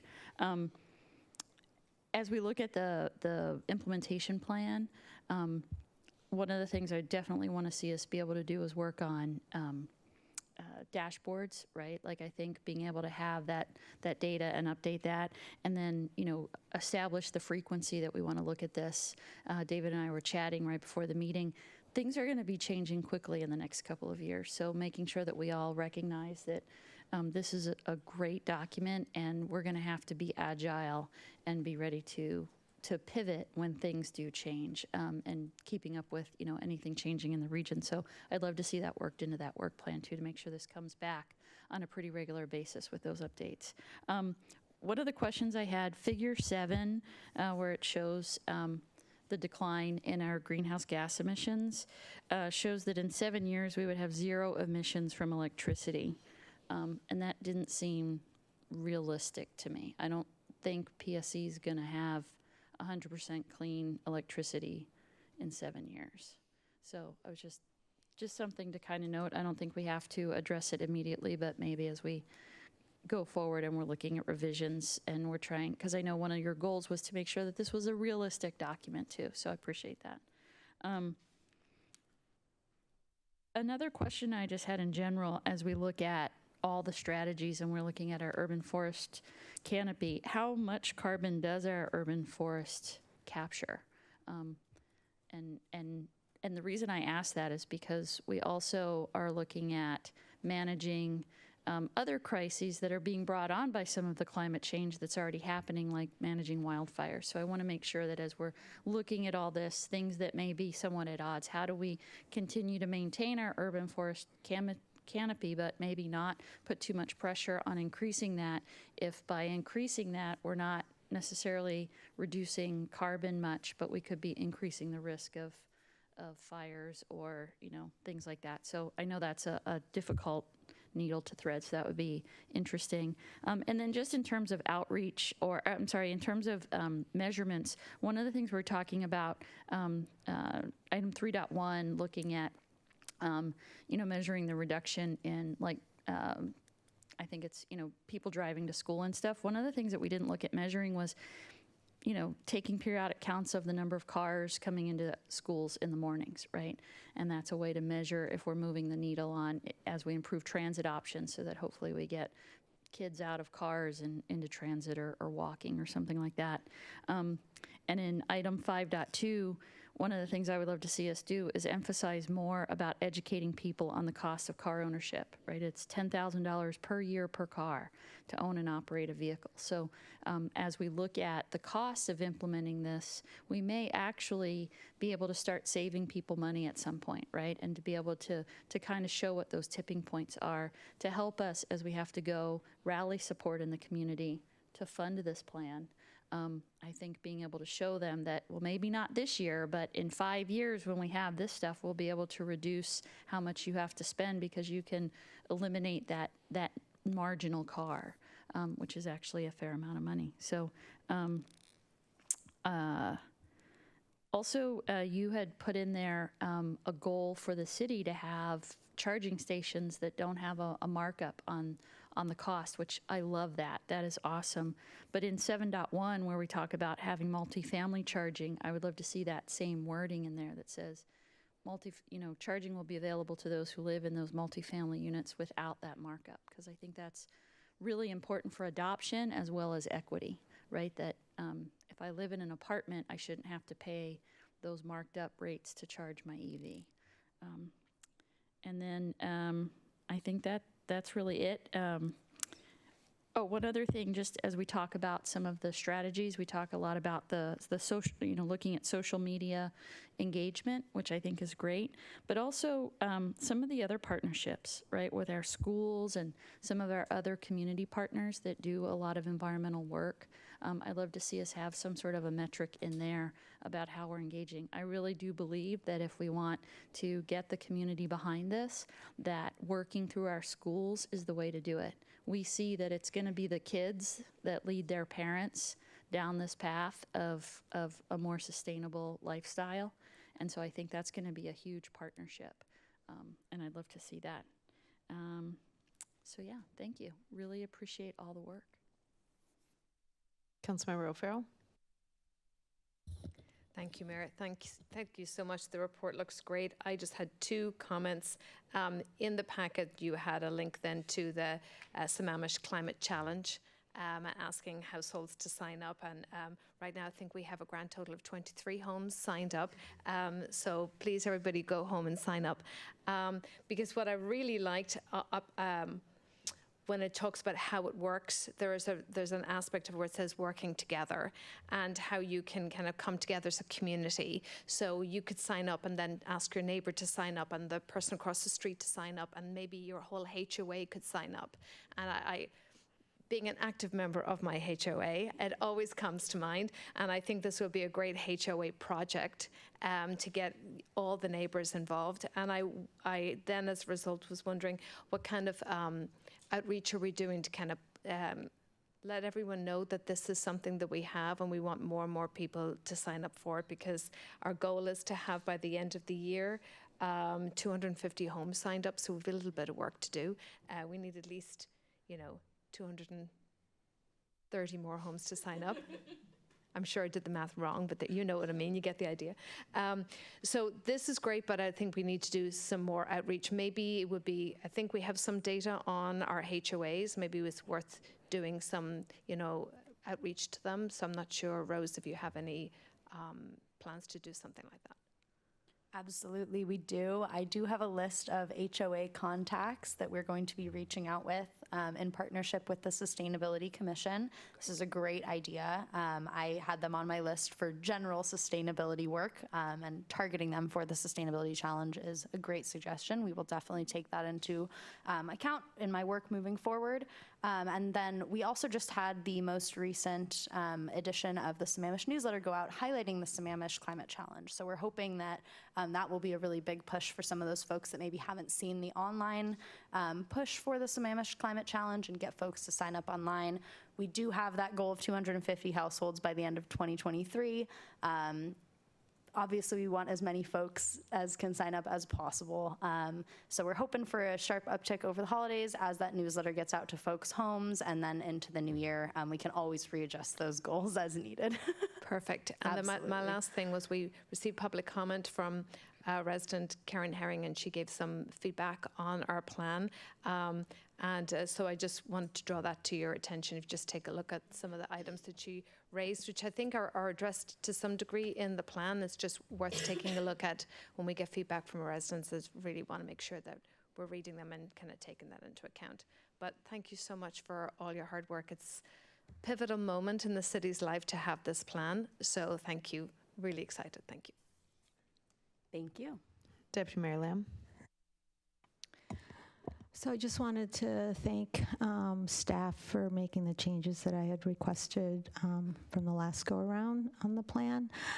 This plan is so different from all of our other city plans just because so much of what happens like federally and statewide and policies impacts this plan, and I could just see like so much work needing to be done with it, just constantly updating it.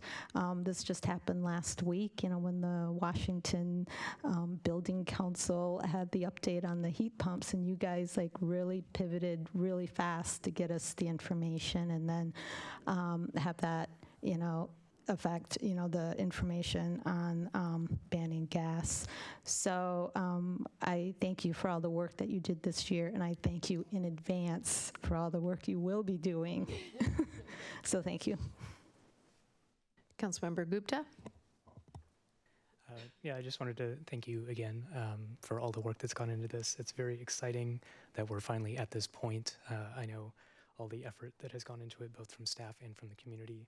Very excited that this is one of the first things I get to work on as a council member. This is very near and dear to my heart. As other council members have said, I think it's important that this is a living document. We've received public comment from several individuals suggesting, more things that the plan can implement. I think the water piece is even stated that we need to establish a baseline for the city so that we can start adopting that. So I think it's great that it's not just we're passing it and we said, hey, good job. We're recognizing that this is an ongoing effort and it's going to be very mobile.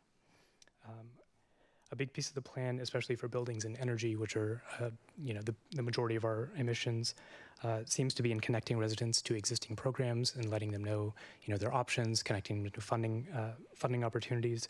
So because of that, communication I think is going to be an even bigger piece. Making it, one, just making sure the information is available, but two, making sure it's easily digestible, making sure it's interesting, really helping to bring people in to things that I think are important to them, but they're just not aware of. So, a dashboard like other cities have done, I think is going to do a lot for us. So thank you again, very excited.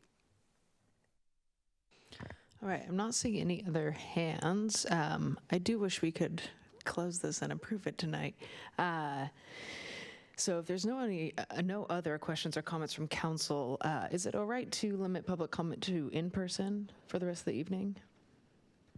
I would say that's not one of our pre-published rules, and so I would recommend that we allow remote comments. But if I may, Mayor, just again remind everyone that the purpose of the public hearing is to provide comments regarding the Climate Action Plan.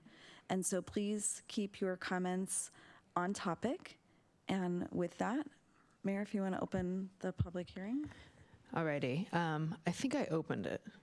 I wanted to make sure. I think I did, but now I'm like losing track. Okay, so we'll start within the room. Phil?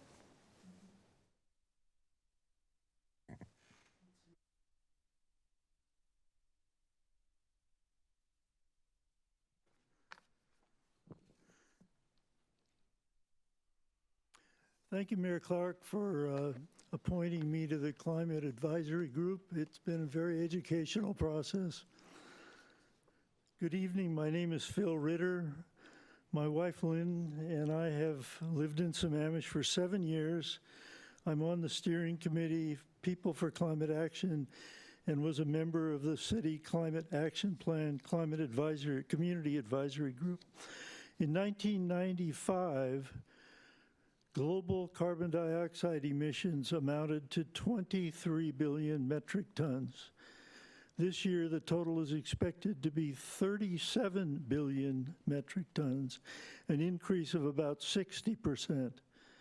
Meanwhile, cumulative emissions, which from a climate perspective are what count, have doubled and continue to increase. Among scientists, it is widely agreed that the planet is approaching critical tipping points, if it hasn't already crossed them. Life on planet Earth is under siege, is how a recent scientific paper put it. Sammamish contributes 0.02% of this 37 billion tons, and we have committed to reduce this to 0.01% in 6 years. In the simplest terms, this will require about half of our buildings to get heat pumps, half of our cars to be electric, and our electric utility provider to deliver about 70% clean energy. This is not an impossible challenge. The Climate Action Plan you adopt tonight is a good start on our actions to reduce local emissions. It sets the policies for the incentives and the ordinances which will need to be adopted over the coming couple of years. The State Building Code Council has provided the legal basis for the city to require heat pumps in all new buildings effectively. The state legislature will take up bills in this session, supported by the governor in the coming session, which address building energy efficiency requirements and lots more EV charging plugs required in new buildings, and an enforceable commitment from PSE to reduce its sales of methane gas in half by 2030. We ask that the City Council consider support for all these bills when they are introduced and work with the city legislative advocate for their passage. We also ask the City Council to direct staff to provide a progress report on greenhouse gas emissions at the end of each year and work with the 5 East Side cities in the East Side Climate Partnership interlocal agreement to explore direct purchase of renewable electricity from independent power producers and to explore the use of public financing to provide incentives for purchase of electric vehicles and heat pumps. Thank you. Thank you. Thank you. Steve?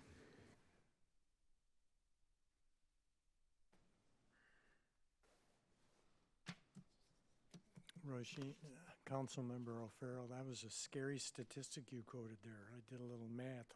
That means it's going to take 120 years for all of us to sign up. My name is Steve Christensen. Been in Sammamish for 37 years. I think this Climate Action Plan is really an excellent document. However, I do have a comment. The bar graph on page 10, which is also, by the way, in the November city newsletter, shows no emissions for electricity for 2030. I think it should include an additional 77,000 metric tons. How I got that value? I extrapolated the electricity usage shown on page 45 to 2030 and multiplied that by 1/8 of a metric ton per megawatt hour. Carbon intensity that is projected by PSE to be their 2030 output, according to their pathway to beyond net zero by 2045. Through email exchanges, I have been told this reducing electricity emissions to zero and beyond is what King County is doing in their community-wide geographic greenhouse gas emissions analysis. The why are they doing this has to do with the Clean Energy Transformation Act. The Washington State Clean Energy Transformation Act requires utilities to be carbon neutral in 2030. So both the county and the city are taking credit for the offsets and that PSE has to come up with to cover the 20% of their electricity output that they will still produce by burning natural gas. The RCW 19405040 wants those offsets to be credible and requires auditing. From my view, I think we should wait until we see the offsets are really helping to reduce greenhouse gases the city is still emitting as a result of our electricity use. My reading of the literature on credits and offsets leads me to the opinion that they're not well overseen. Even with the addition of this 77,000 extra metric tons to the bar graph, we're still under our resolution track for our greenhouse reduction goals. So as I noted before, that chart is in our November newsletter. Thank you. Thank you. James?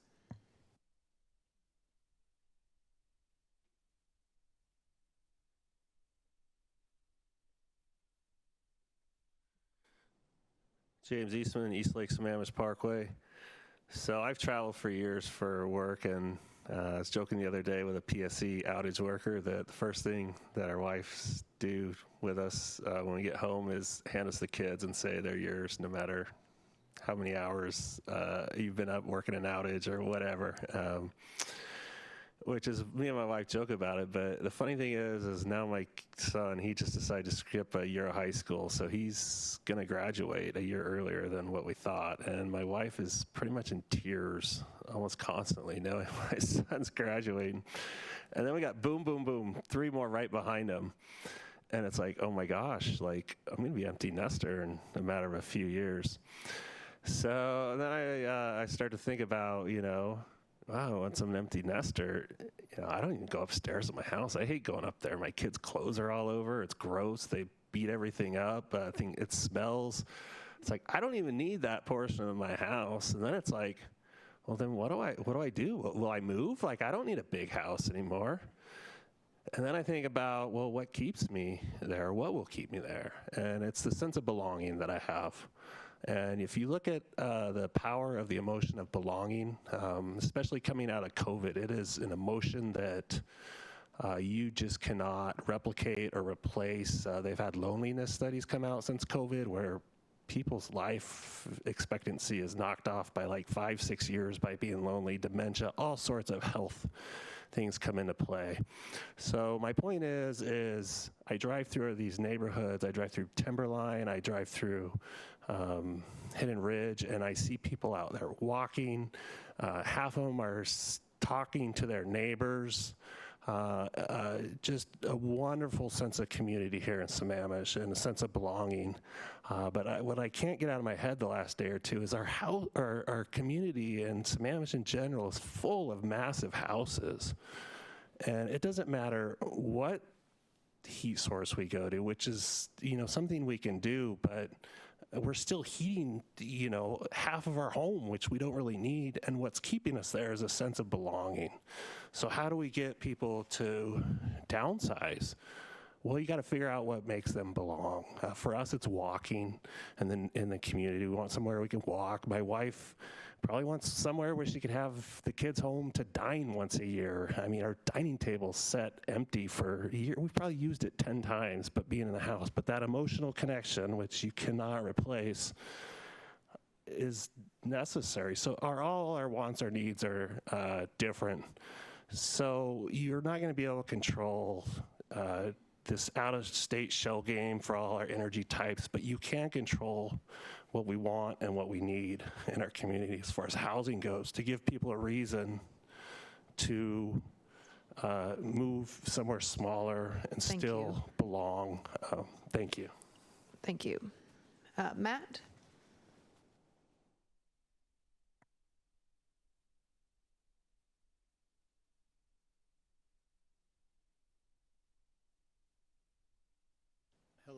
Hello, Matt Evans.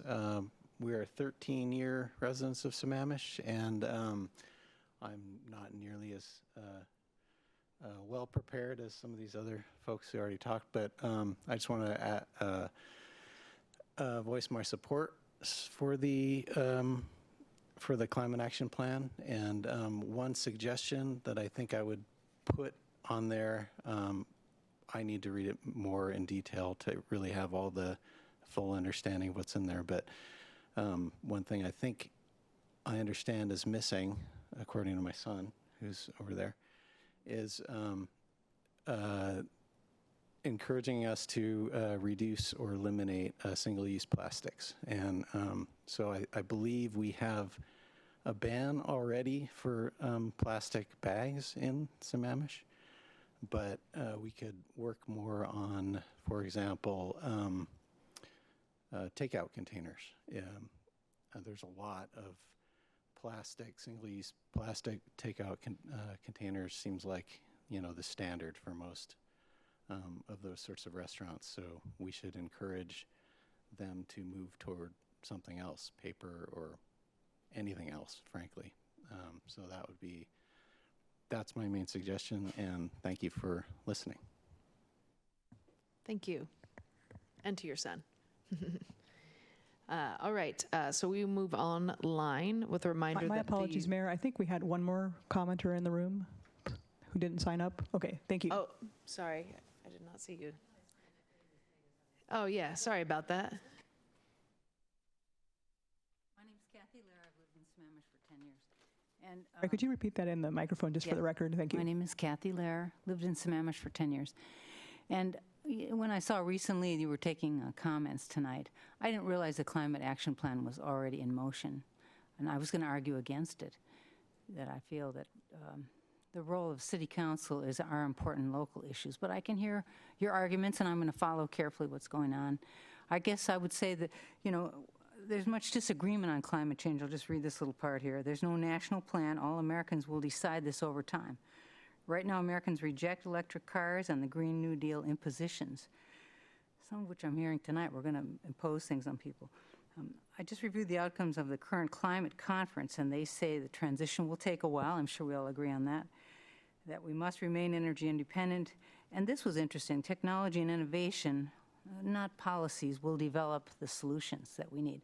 So I guess I would say, now that you're on the path, that be open to these different points of view. Don't become bureaucratic in this, and then engage our citizens, because I think myself and probably most people who live in Sammamish and moved here, it's because we value nature and the environment, and we are conservationists, so engage us as partners in all this. And, I see that it could have a lot of good, and I see that there's regional efforts and so on. So I won't say the rest, but I would have otherwise just added that, what's really important to me that the city council does are things like, public safety. And maybe you won't abandon these things, supporting our police and quality education, having kids not only doing climate things, but more importantly, learning the true good and beautiful in schools and teaching them respect and responsibility to be good citizens. Supporting our businesses, I know you do that, reducing bureaucracy and regulations on them. Plan and maintain efficient and effective transportation in your public works projects, and I've had good experience with this. This summer we had one near our home, and I called, and the project manager talked with us about the noise and the dust and all that. And then responsiveness to citizens with you and your team at City Hall, and I want you to continue to do those things. And finally, good communication. And I cite, which I think is good, your coffees, the newsletter, opportunities like this comment time, and, events like Farmers Market and 4th of July, just things that bring us together as a community. So those are the things I feel are important, and I guess it could be a both and, right? So I'll definitely be following the climate plan. I'm glad I came tonight so I could hear some more about it. Thank you. Thank you. Sorry I missed you on my list. Yeah. Is there anyone else in the room? Okay, so we will move online. And again, these are comments for the Climate Action Plan. If you wish to provide public comment, please raise your hand. For attendees who are joining by phone, please raise your hand by pressing *9. I will unmute callers in the order they have raised their hands. You will have 3 minutes to provide comment. Please start your comment by stating your name and the city you live in for the record. I will now unmute the first caller.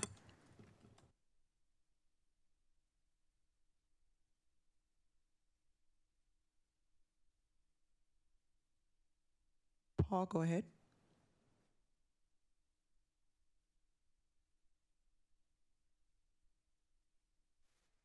Good evening, City Council, Paul Stickney Sammamish, talking about the Climate Action Plan.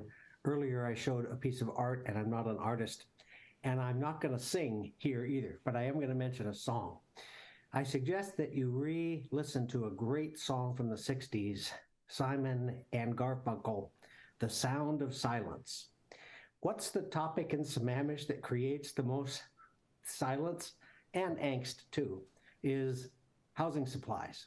If you go back to the Planning Commission meetings in July of 2018, after working on Sammamish Homegrown, one of the commissioners brought up the idea of housing balance, which is what I now have renamed Enrich, Sustain, and Stay.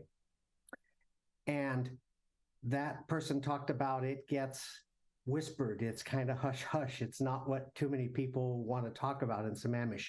And I get that. It's a scary topic. But to bring this forward in support of what the public comment that I've turned in over the last several months on this topic is just to put policy in this plan for housing affordability as well as affordable housing. Affordable housing is our regional requirement, tends to be from 30% area median income to 80% area median income. But after extensive work, especially in this last year and over several years before, but especially this last year, relative to our community for lifestyles over time and a good generational mix and balance of housing, our local internal shortages are roughly 10 to 15% in the 80% and under AMI range. They're also 10 to 15% in some higher priced housing levels, like $1.2 million and higher for condominiums, townhomes, and higher end apartments like Mercer Island, Bellevue, and Kirkland have. But the main price range that is missing in Sammamish is market rate housing, that in today's dollars at 5% interest, these numbers would be lower at 7%, but I think we're going to move back to 5%, at least in a year or two, is just a guess, is between 500 and $1.2 million. And the vast majority of this housing would be built in centers and would be low impact, net positive, mostly ownership. And I think a climate action plan that is taking into account now and the future needs to deal with housing affordability for lifestyles and rates. And thanks for the opportunity to speak. Thank you.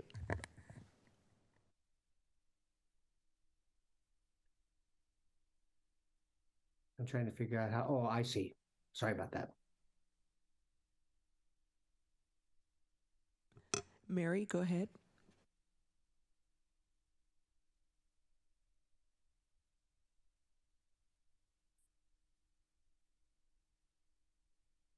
Good evening again. This is Mary Wichter, been in Sammamish over 2 decades. I hope that you did read my public comment that I briefly mailed in on climate. And I would like to say that the things I heard from council members and from people speaking tonight, both in the room and online, I hope that whatever you adopt now or later, that you would try to incorporate as many of those changes in as possible, not just specific people, but ideas. You're going to start with this plan and it's going to move through the Sustainability Commission that we've got good consultants for. We also hired staff for. So I hope if you can't make the changes, you would at least put it on a list that would be a page that would supplement the document so it could be talked about sustainability rather than ignored. I'm going to speak a little bit on housing. This is something I've sent in before. It never gets updated, but it's related to transfer of development rights. You've already heard 2 other people speak on the need for smaller houses, different variety of houses, and that they need to be clustered and centered in areas that are away from the green spaces that we need to preserve and put more in the centered areas, particularly town center. So I've sent it in before. I didn't send it in today, but it's from Sightline Institute, who does a lot of studies for King County, and it's on transfer of development rights specifically, but it's pretty much speaking about zoning and putting more density in centers. It says they can be tools for reducing climate warming emissions.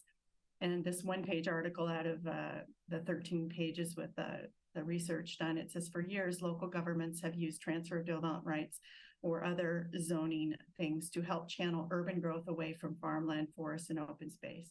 But new evidence suggests that when you use things like TDR programs or higher density, it can also help local governments achieve meaningful reductions in local greenhouse gas emissions. So Sightline did this analysis for King County and their TDR program and said a single TDR exchange, that's one unit, could reduce climate warming carbon dioxide emissions by about 270 metric tons over 30 years, compared to other development that would otherwise occur, which in Sammamish is a lot of times mansions. This is a significant reduction, representing half of the average emissions for one U.S. resident for the same time period of 30 years. And then TDR exchanges do yield climate benefits, but they achieve the greatest potential for reducing greenhouse gases when you take a rural or ex-urban or someplace that's a critical area and you sell that right to build, instead of a single family home, that you put it into an urban core where it is purchased by a developer who increases floor space in the building and multi-unit housing. Because when you have clustered stacked units that are smaller and in bigger variety and would suit more people, so not just housing affordability, affordable housing, but housing affordability like's being asked for, you're going to gain a lot to climate. So please listen to the comments tonight and incorporate everything you can so the Sustainability Commission can work forward with the ideas. Thank you. Thank you.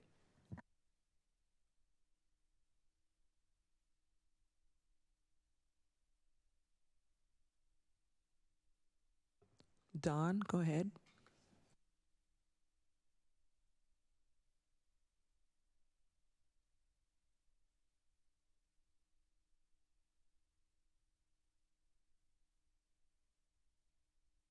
Good morning, good evening. It's Don Jaron, resident since 1979. I wanted to talk about Appendix F, which is related to vehicle miles traveled. Sammamish is setting a goal of 30% reduction by 2030 and 50% reduction by 2050 in vehicle miles traveled per capita. Now, to achieve these goals, we will require visionary ideas and commitments to action. Here are some thoughts. Number one, think seriously about the city's transportation improvement program. If you're reducing the vehicle miles traveled so much, why would you need more lane miles constructed? Safety programs, that's fine, but not constructing more lane miles. Number two, what types of housing and mixed-use development can help to achieve these goals? Paul and Mary have discussed some of those strategies. Number three, can the near future include driverless electric shuttle routes throughout the city and to Miramore Light Rail Station? I've been driving all electric cars for 11 years now, and it's the right way to go. And actually, if you incorporate that into the vehicle miles traveled instead of just all vehicles, you might have more meaningful numbers. Number four, think about policies to encourage neighborhood electric vehicles and electric bicycle charging stations. Our daughter lives in Ansbach, Germany, and I saw by bike racks they had some electric charging stations. As more and more people get electric bikes, that would be something to encourage in the city. And number five, implement actions to improve non-motorized connectivity. Such things as connecting Sammamish Commons with Big Rock Park, for example. There are two connections that should be made there. And again, I'll mention the Emerald Necklace, and it connects through James Eastman's land. So there's some creativity for you. Well, thank you for your service to this wonderful city. Thank you. That's all for public comment for tonight. I will turn it back over to the mayor. Okay, that's great. So I guess we could close this one. Thanks, Councilmember Treen. So for this public hearing, we are now closing. I believe we have a recommended motion somewhere as well, and Councilmember Stewart requested to make that motion. So please go ahead. I have one question before I make the motion, if that's okay. So you got a lot of good feedback, I think, from written public comment and from some folks that called in. If we go ahead and approve it tonight, I'm assuming most of those were around implementation actions. Is there still room to kind of make those adjustments? Most of what I'm hearing is in regards to implementation and future adjustments, because I haven't heard anything tonight that we could simply just change a word. There's more research, there's evaluation, there's right sizing, whatever change might be made. So there is additional policy work if you're changing policy. There's also work plan items. Yep. I would like to temper expectations with the idea that we have one staff person who is also staffing a sustainability commission. And if you've ever staffed a commission, it's an all-encompassing job. So we want to make sure that we're also mindful of the amount of staff support that we have. Obviously, we'll work our best to try and grow the program. However, we have a long list, and we're going to definitely be looking to you all to help us prioritize that list and help the Sustainability Commission understand what its main priorities are going forward. So this is a great starting point for us. Living document, definitely be updating it, and definitely be watching technology and the state and the federal government and what they're doing. Awesome. Well, with that, I move to approve the resolution to adopt the Climate Action Plan as drafted in Exhibit 1 and further amend through the following: the CAP draft version 7 to revise, BEU 2.4 to match phased electrification approach outlined in Exhibit 3. Second. And if I may, I just want to reiterate that I've waited for this day for about 6 years, and I am super excited. Expectations somewhat tempered, but I do want to say that we've heard from multiple people, and we've heard from the youth that we don't have to wait till we get to the end to start. So let's see what we can get going and get moving and get things happening, and give us some to-do items so that we can help, right? I think you have a lot of eager and willing participants here on the council to help you get the word out and to help make some of this happen. So thank you. All right, council, all those in favor of approving resolution 2023-1028, say aye. Aye. Aye. Opposed? All right. Thank you, David and Rose.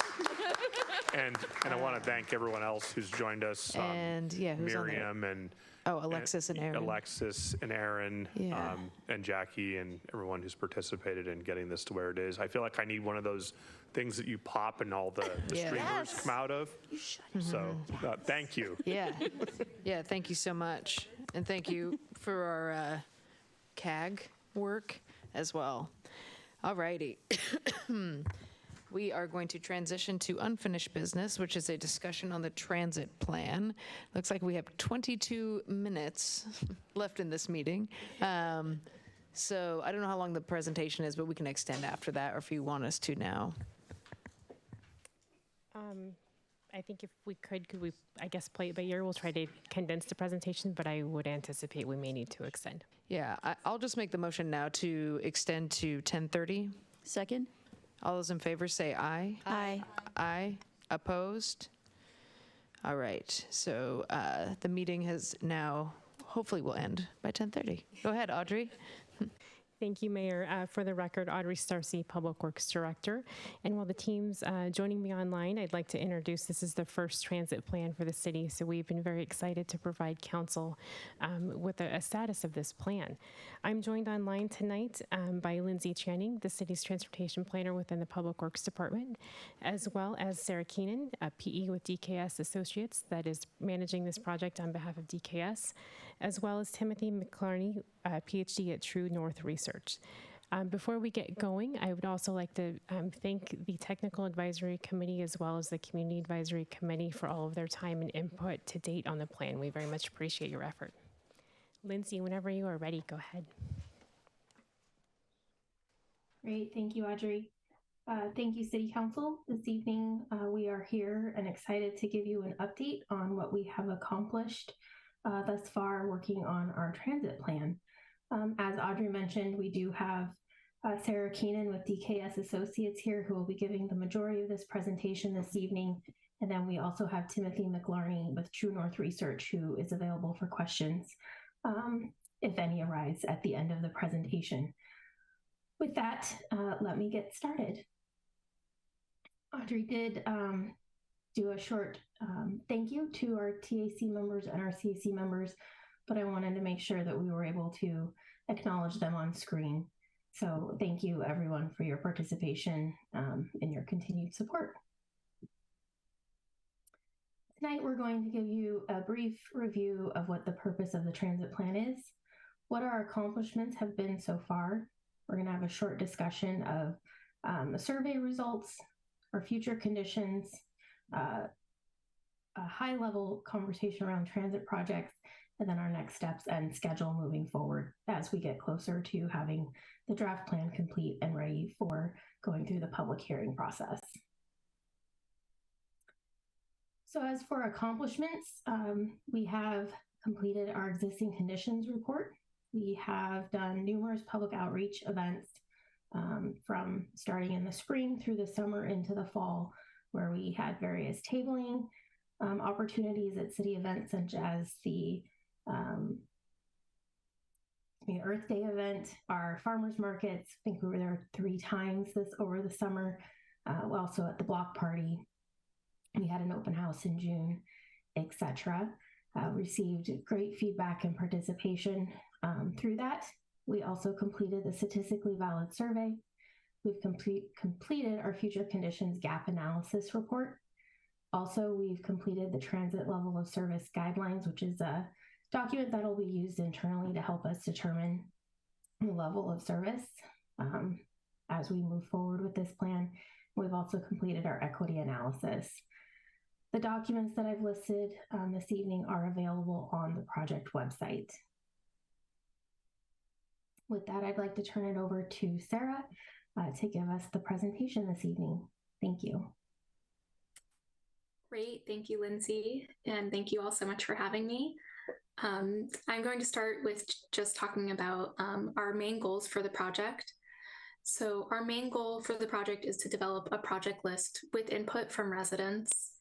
And we want these projects to be realistic, implementable, and ultimately to improve transit in Sammamish. And how can we improve transit? We're going to focus on 3 categories. The first is accessibility or access to transit, then safety, and speed and reliability. And as Lindsay mentioned, we have completed a statistically valid survey over this past summer to gather feedback specifically related to transit. So we had a random sample of adult residents, and this ended with the balanced and representative sample on key demographics. Our goal was to complete 400 interviews, and we gathered 935 interviews, which results in a margin of error of 3.2%. And on the next slide, you can see some key demographic information and how closely our sampled residents match the census survey.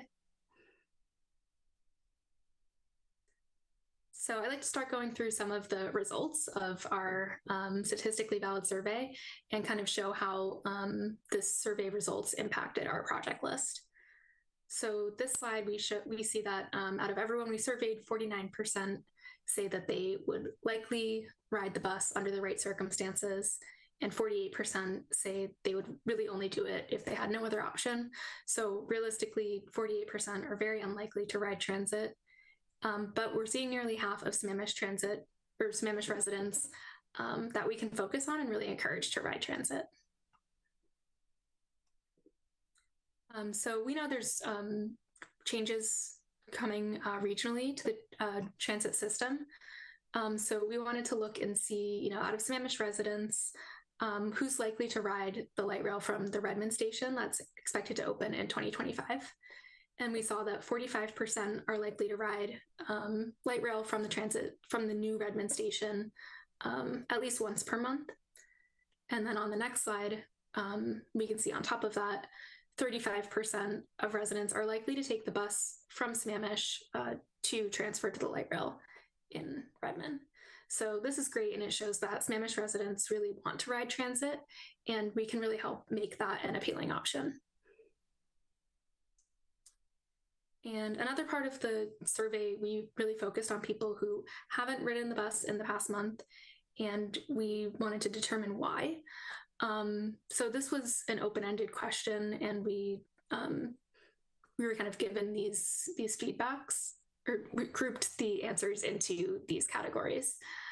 So we had, some people said it just takes too long to ride the bus, where we have a few projects on our project list that can help mitigate these specific things. So for takes too long, we have some speed and reliability projects. Another reason is just not close to the transit. We can see the way the city's laid out with some very dense residential areas, pretty far away from the main arterial where the transit runs. So we do have some options to help connectivity, including pedestrian access, but also park and rides and circulating shuttles. Safety concerns may be a reason, which is why we propose some amenity improvements at the bus stops to make the bus stops themselves feel safer. And then people were concerned about flexibility. So we're hoping some of these projects like the circulating shuttle can help provide options for people. And this next question focused on people who are already likely to ride transit, but what can really improve or make them even more likely to ride. So just starting or focusing on things that the city really has control over is what we boxed here. So we saw 45 to 60% of residents are more likely to ride the bus with these kind of highlighted responses here. And they really, they tend to focus on safety and access, including parking, crosswalks, and bike lanes. And we can start on the transit projects, but first I'll talk about what the transit network in Sammamish will look like in the near future. So in 2025, there's expected pretty big changes to the regional transit network, with the light rail coming all the way up to Redmond. So the actual transit system within Sammamish looks pretty similar to what it looks like today, where we have the King County Metro Route 269, but it will run more often, and it will run on weekends as well. And it will connect directly to the light rail, both in Redmond and Mercer Island. And then the 554, which is a Sound Transit operated bus, today and in the future makes only a few key trips through the city in the early morning and late evening. And now we can move on to the projects. So this is our project list that we've developed throughout the project. As I go through them on this slide, I know there's lots of things here you might not be familiar with, but I'm going to go more into detail in the next few slides. So we have some near-term projects, and those are going to be like a crosswalk study, improved amenities at the bus stops, and then some specific intersection improvements. And then for more long-term projects, we're looking at transit signal priority, town center mobility hub, and neighborhood circulating shuttles. So let's talk a little bit more detail about each of these projects. The crosswalk study, so this will fund a more in-depth review of crossings along the transit corridor. This will result in a recommendation for crosswalks, including both the type of crossing and a cost estimate. And a key part of this will be a safety evaluation, which will consider sight distance as well as speeds of the road and what type of crossing. So it could be a full pedestrian signal or just a flashing beacon, depending on the outcome of this study. And ultimately, it will improve access to the transit network. Next, we have bus stop amenities. So our final transit project will include a list of prioritized bus stop for each amenity. So we can say, looking at this bus stop would really improve with lighting or with a landing area or a small sidewalk improvement. So this will also include cost estimates. And next we have like 3 specific intersection projects, as well as a few specific bike bus stop location projects. So first is by the Park and Ride, 30th and Issaquah Pine Lake Road. So at this intersection, we are looking at a southbound right turn overlap, and this is where we allow the southbound right turn to go at the same time as the eastbound left turn. So this is a simple project where we can add a signal head to the intersection just specifically for that right turn lane that already exists. So we can improve the bus travel time and any vehicle really that's accessing the Park and Ride from the north. And next at Southeast 24th and 228th, we are considering a queue jump for the northbound. This means that the bus stop can use that existing right turn lane to bypass the rest of the traffic that's going through the intersection. And we can allow the signal to kind of talk to the bus directly and understand where it is so that the bus and the right turning traffic doesn't experience much delay. So this might involve moving the bus stop a little bit, but that's kind of a detail that can be worked out later. And the last intersection specific project is Northeast 37th Way and Sahalee Way. So this is up north. And at this intersection, we're proposing what's called a continuous green T, which means we'd modify the intersection to have like a hard barrier where we're showing the red line here, which would allow the northbound traffic to continue to move. And the only time the northbound traffic would stop is when there's a pedestrian call and pedestrians are crossing Sahalee. But the northbound can go at the same time as the eastbound left, and then they just kind of merge ahead north of the intersection. And that project would improve not only bus speed and reliability, but all general purpose traffic as well. And these next few slides, we're talking about 4 specific locations where we can optimize the bus stop placement around the intersection. So we're not really suggesting moving the bus stop entirely, but really optimizing it near the intersection. And this could be for a few different reasons. It may improve the bus stop operation or the bus operations, and or it may provide better access for a future crossing. Or it may just provide better access for residents who are already living close to the bus stop.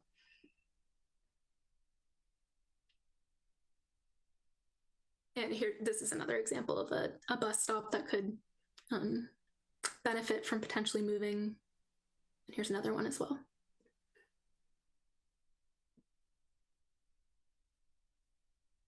Okay, and another project we have on the list is Transit Signal Priority, also known as TSP.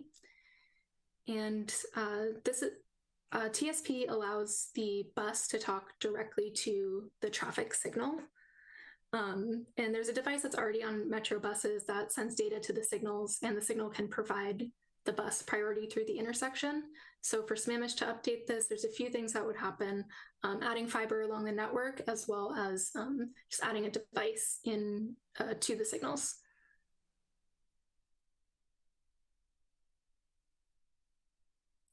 And the next project we have is a mobility hub.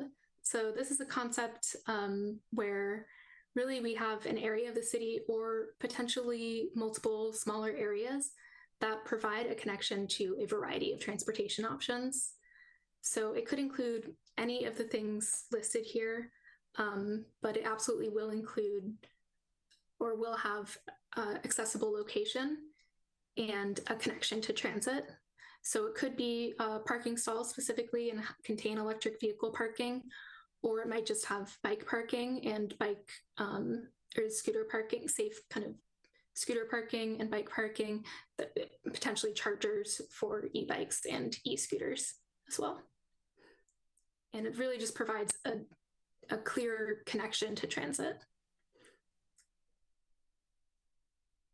And then the last project we have here is the neighborhood circulating shuttle. So this would be a city-funded shuttle that helps people in the more residential areas access both town center and the transit line without needing a car. So in this slide, we're showing an example of Bellevue's electric shuttle, which has been very successful, and as well as a city in Oregon that has their own shuttle system as well that connects to the transit center. Here's our schedule. At this time, I also wanted to mention, I know Lindsay mentioned it earlier, but I did really focus on the survey here, but we did have lots of different public outreach options. On the city website, we had a map where anybody could drop in information, and we got about 30 comments there. And then we also had, as Lindsay mentioned, our public open house and our community advisory committee.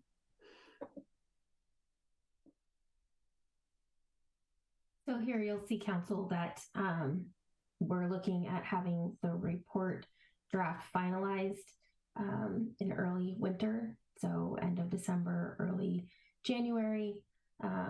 We'll have staff review of that and any tidying up or corrections or changes that we might want to see happen. And then it will be available for public comment, as well as going to City Council for the public hearing for that February 20th City Council meeting. And then I'm hoping to continue that to the March 5th Council meeting for considered adoption. And with that, that is our presentation this evening. And so we'd like to open it up for any questions that Council may have. Great, thank you, Sarah and Lindsay. Councilmember Howe. I'll just kick off with a couple of quick questions. If I thought, like Metro and Sound Transit, do they own the actual structures for people to wait, or do we own those? Who owns those? So the bus stops with shelters, the bus shelters. There, it's language. I'm trying to get to language. Sure. So they're on city right of way typically. So the city kind of owns that area, but the Metro does usually install the shelters themselves. Right. And I saw that that was an attribute that would be meaningful for people waiting for buses. So on that, how do we work with, say, Metro to get those bus shelters? If we can't prioritize getting a route, how on earth would we get a shelter? Yeah, so Metro, I'll be honest, I've talked with them, and they do have like a backlog of quite a few bus stops that could seriously benefit from having a shelter. They mentioned there are ways to get kind of prioritized on that list, and one of them is to provide footings for the shelter so that the city or that Metro can kind of come in and just place a shelter down, and these footings are flush to the ground, and it can be a way to help prioritize the location if Metro knows that already exists, and it's going to be much easier for them. And so the follow-on question that would have to do with the electrification then, say, for allowing bikes to be charged, for example, is that a city-owned component? Because Metro does have a stated purpose of mobility, which covers everything. So who's picking up that piece? Bike charging. I can take a swing. I would assume that's city, but yeah, I can take a swing at that, Councilmember Howe. I would say that's going to be a city responsibility. I think that's a cost that, in order to make it happen, the city would need to be a leader on that. To follow up on your prior question really quickly, though, I think one of the other things that necessitates getting Metro involved is having an adopted transit plan is a big helper. Okay, and then the last question I have has to do with your slide talked about the successful Bellevue program. What are your statistics that help me understand why it's successful? And do you have any other data around it about how long did it take to become successful, and who is it successful with demographically? I don't have that exact information. I know it's been successful in terms of ridership. It's hit their ridership goals. I think Bellevue's, of course, a different city than Sammamish. They have used it quite a bit for tourists and people visiting the city, but it has provided that first and last mile connection as well. Well, they do have, that attractive news is called Bell Square. So, I mean, they do have, something to pull people around, and then many businesses. I don't know if we can translate their success rate to ours. So what I'd be interested in just understanding how we might be able to do that, how we could do that extrapolation. So I'm not expecting an answer right this second. So but that's kind of where I'm headed with that. So it's good to hear that they think it's successful. I'm curious as to how we can make that work for us. Thank you. Councilmember Stewart? Yeah, thank you so much. I'm hoping as we look at crosswalk projects that we're making sure we can coordinate and prioritize the crosswalks, not just specifically for transit, but just in general, right? Like we don't really have any crosswalks on the across 228th and Sahali, except at the stoplights, and there are a lot of places where there could be improvements there for a lot of amenities. So I'm hoping we can look at that. I saw in some places where we talked about just bike racks. I think in places where we're expecting a lot of transit, we might need to look at like bike lockers. And I saw at the end you talked about safe bike storage. I think that's important, and the chargers as well. I did see at the end there the electric scooters also. So I don't know, like if we're only looking at that at like a mobility hub, or if there might be, you know, I guess that would be what does one define as a mobility hub versus just a really busy stop, right? So love that, but need to really look at that. One thing that I didn't see was a plan for something to get us more directly from Sammamish to the light rail.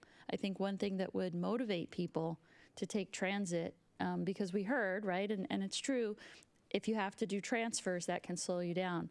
But if we had a way to get from whatever our mobility hub might be directly to the light rail, that's going to cut a lot of time off, right? As opposed to I have to get to the mobility hub and then I get on the 269 and I'm not even sure where that takes me. And so that, I think, is something we really need to prioritize, is how do we get people directly to that light rail so that we're really attractive to those who have to commute to Bellevue and downtown Seattle? Because to me, that's a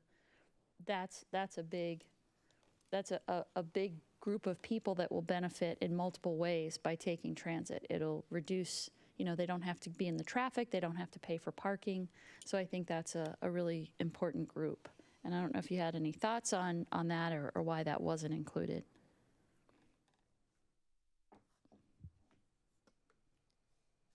In terms of, I guess connecting directly to the light rail, because in the future in 2025, that 269 will connect directly to the light rail. This plan was more about getting people, to the transit system within Sammamish as well, and that will connect directly to both Mercer Island and Marymore stations.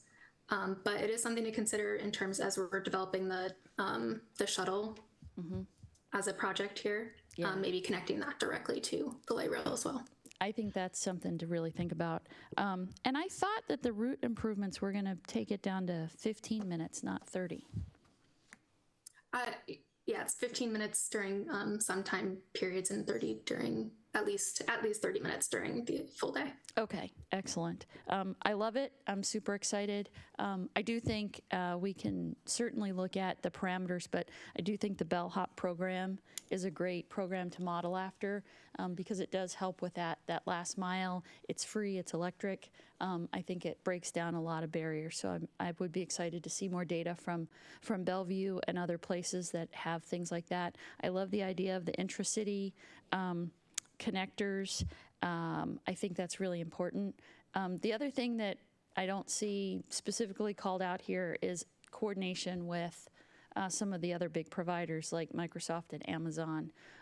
Because again, I see as we go forward, maybe not immediately, but longer term, how do we reduce the number of transit providers in our city to get more people on the vehicles that are there, right? Because that's where we bring together improving people's mobility and reducing greenhouse gases, et cetera. So, right now we have shuttles from these companies that don't have a lot of people on them, and they're really big buses, and I'd really like to discourage that, right? Really big empty buses driving in and out of our city if we can help it.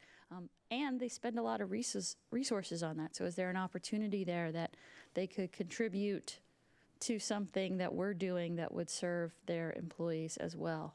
but reduce the numbers. And then I didn't see anything that was really targeted towards students, right? Again, we know that a big part of our traffic that we have are the school pickup and drop-offs. If there's, if we're doing like the intra-city routes, can we optimize those to work for more kids? Because sometimes the bus routes are very long, right? Most people don't live that far from their schools, but some of the bus routes have you on the bus for almost an hour. So that's why a lot of kids don't ride the bus, because they don't want to get up that early. They're impossible to get up that early. So those are areas where I think we can also look as we're looking at these programs that would, I think, make a big difference. And I love the numbers. I mean, at first you look at it and you're like, half the people don't want to ride the bus. But when you look at half the people are willing and the number of people who would do it if it was like more frequent, I did some quick math, it's like 25,000 people. So it's not a small number. And again, I look at combating climate change as like investing in reverse, right? We don't have to do it all at once if we can do it in chunks. So if we could get 20,000 people taking transit even sometimes, that's a huge win. So love this. Thank you very much. Councilmember Gupta. Yeah, I just wanted to echo a lot of the comments that have been made previously. Very excited to see the neighborhood circulator shuttle idea. I think, so I was on the community advisory committee for the transit plan, and through that process, I think we heard that only 14% or 1 in 7 people in Sammamish live within the walk shed for the existing transit line. So finding creative ways to fill those gaps, whether it's giving people safe ways to walk, to transit, to bike, or maybe take a circulator shuttle. I think that's very important. I also really liked the idea of the multiple mobility centers. Certainly town center should be a focus, but as we plan for our futures and we talk about as mentioned earlier, the sub areas of our existing commercial centers, if we can make it easier for people to walk or bike there and then get connections to the main transit line, I think that would be wise planning for Sammamish as we continue to grow. And I also wanted to echo the idea of, if we're going to have the neighborhood circulator shuttles, finding a way to link those up with the schools, just giving kids more ways to get to school without having to get in a car and be dropped off. Councilmember O'Farrell. Thank you, Mayor. Plan is great. I'm very excited about this transit plan. As a family that uses transit, my son uses it every day to work. The 269 is very important in our lives and getting my son to and from work every day. So very excited personally about the bus stop amenity improvement on Southeast 24th and 228th, because he's stands there at 6:15 in the morning when it's pitch dark and there's just like a little pole on the sidewalk. So it would be nice if there's a bus shelter for people to like hide under when it's raining like it is right now, and be much more conducive to taking the bus. So very interested about that. Love this notion of the mobility, the multiple mobility centres and different ways of getting around the city. So I think that's a great idea. As someone who's taken the Metroflex around Sammamish many times, and my family does also, one of the drawbacks with it is oftentimes there aren't enough cars to fulfill the demand. And I would also imagine that Bellevue probably experienced the same thing with the Bellhop program, that if you don't have enough vehicles to satisfy the demand, then the demand drops off because people all want to be picked up now or like within 5 minutes of getting it on the app. And then they'll just find another way to get from A to B, and then maybe ridership falls off. So sometimes I think having the right number of vehicles to take care of the demand and the growing demand is something to kind of think about. And then the last thing I was thinking, because I do this journey quite often, driving in and out of Skyline High School, and when you're in that right lane, because you're trying to turn into Skyline, and that right lane particularly gets backed up with lots and lots of cars and lots of buses, and we have a very wide sidewalk right there, and not knowing anything about road construction or anything of that nature, I do often think if Skyline had its own slip road in to the entrance, I'm looking at Audrey, that it would take some of that very heavy traffic off 228, and where it would be a place for traffic to sit and wait as they need to kind of snake in through the facility. Because once you get inside Skyline, there are all kinds of speed bumps and all kinds of traffic calming methods that they have in there that makes the drive in there really slow, and as a result backs out onto 228. So I wonder if we had another kind of entranceway like off 228 that would take that traffic and take it out of the circulation. Anyway, that's maybe another day's discussion, but I think that's something we should consider down the road. Anyway, I love this plan and look forward to seeing it come to fruition, and thank you for all your hard work. Deputy Mayor Lamb? I just had a quick question. Do we work with Metro to tweak our bus schedules so that they align with the kids' schedule going to like the Skyline, for instance? Because, students, they're like really particular. They like to get there just in time, enough time that they can get to school. So, if they can't, and not that we need to be 100% accommodating, but just a slight tweak may encourage more ridership and just keep kids from driving or having parents drop off their kids. So I was just wondering if we do work with Metro or planning on work with Metro. Deputy Mayor, I can jump in. To my knowledge, we don't right now, but that's certainly a conversation we could have in the future. Oh yeah, that'd be great. Thank you.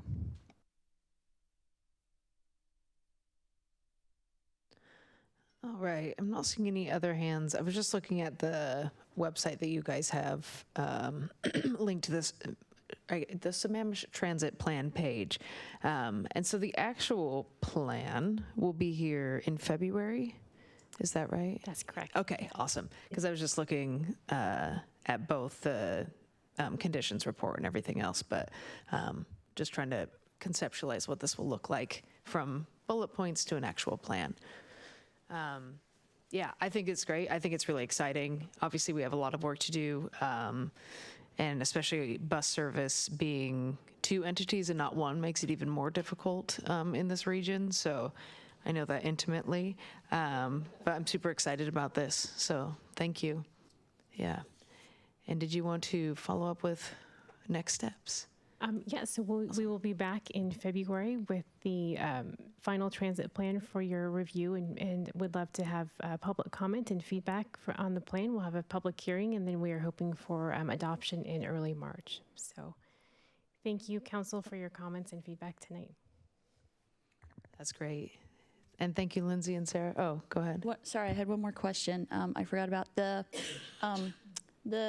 Metroflex and that stuff. It's very limited in our city right now, right? The service area. Is there any way we can try to negotiate that as well? Because it doesn't go north of, I think it's Northeast 8th. And so you really don't get any of the Eastlake kids, right? Or most of them, it's not really feasible. And then it doesn't go that far off of 228th East and West either. So it could do so much more, and it could offer so much more flexibility to get people to the bus stops, but it really doesn't.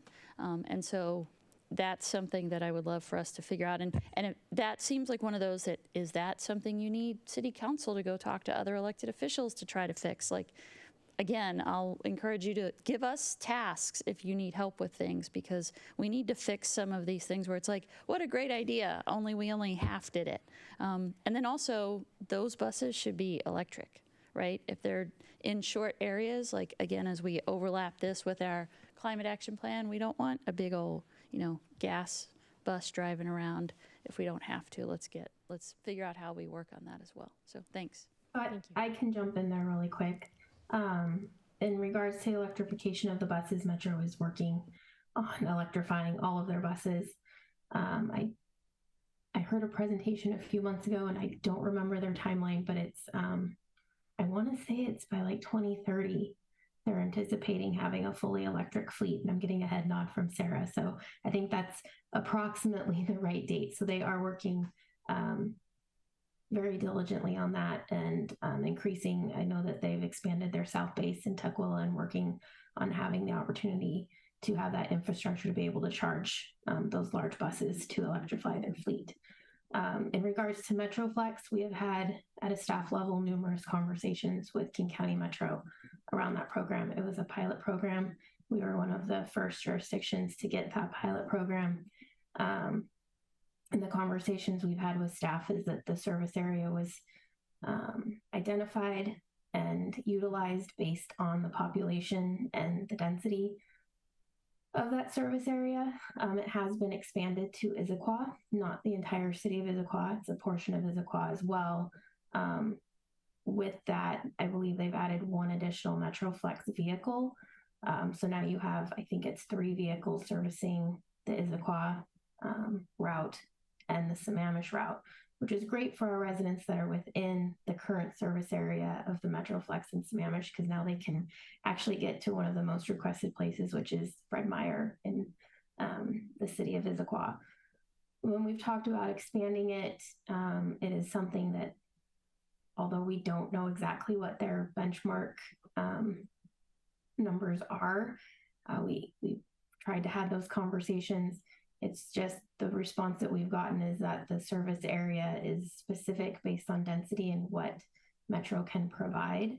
And if we were even to increase funding to try and help fund the largest service area, the service would decline based on the distance and still not having extra vehicles or people to drive them. So it's something we're continuing to discuss with Metro. I'm not saying it's off the table, just we haven't been able to make a lot of headway at the staff level in expansion of that service area. Thanks for that. Well, we'll just have to make our neighborhood circulator routes pick up the slack then, I suppose. Thanks so much. Councilmember Gupta? Yeah, I just wanted to follow up on the MetroFlex. I would also ask that we consider expanding the service time, because I think right now it cuts off at 6 p.m. And at least for myself and my family, a lot of the use I would find is if you come in from Seattle to the Highlands Park and Ride, and it's after, it's like 7 p.m. and you've missed the last 269 going north, then you're kind of stuck. So I think that would be useful for people who commute. In our experience, you then either have to walk or call for a ride in some other way. I think filling that gap that the 269 leaves is a need that we could hopefully start to address. Awesome. Well, thank you everyone for the presentation and for hanging on with us. I know it's a little bit late. Yeah. It's not 10:30 yet, so I think we're okay. Yeah, not yet. Yeah. Thank you very much, Mayor and Council. Awesome. Thank you. All right, Council. Scott, do you have a city manager report? It's ever so brief, Mayor, and I just want to highlight, we've been doing some videos that are getting posted on our website, and what I'd just like to highlight is there's a great video of our Snow and Ice Prep Day that is now up, that I encourage everyone to go take a look at to see what the city goes through to get ready to respond to snow and ice events.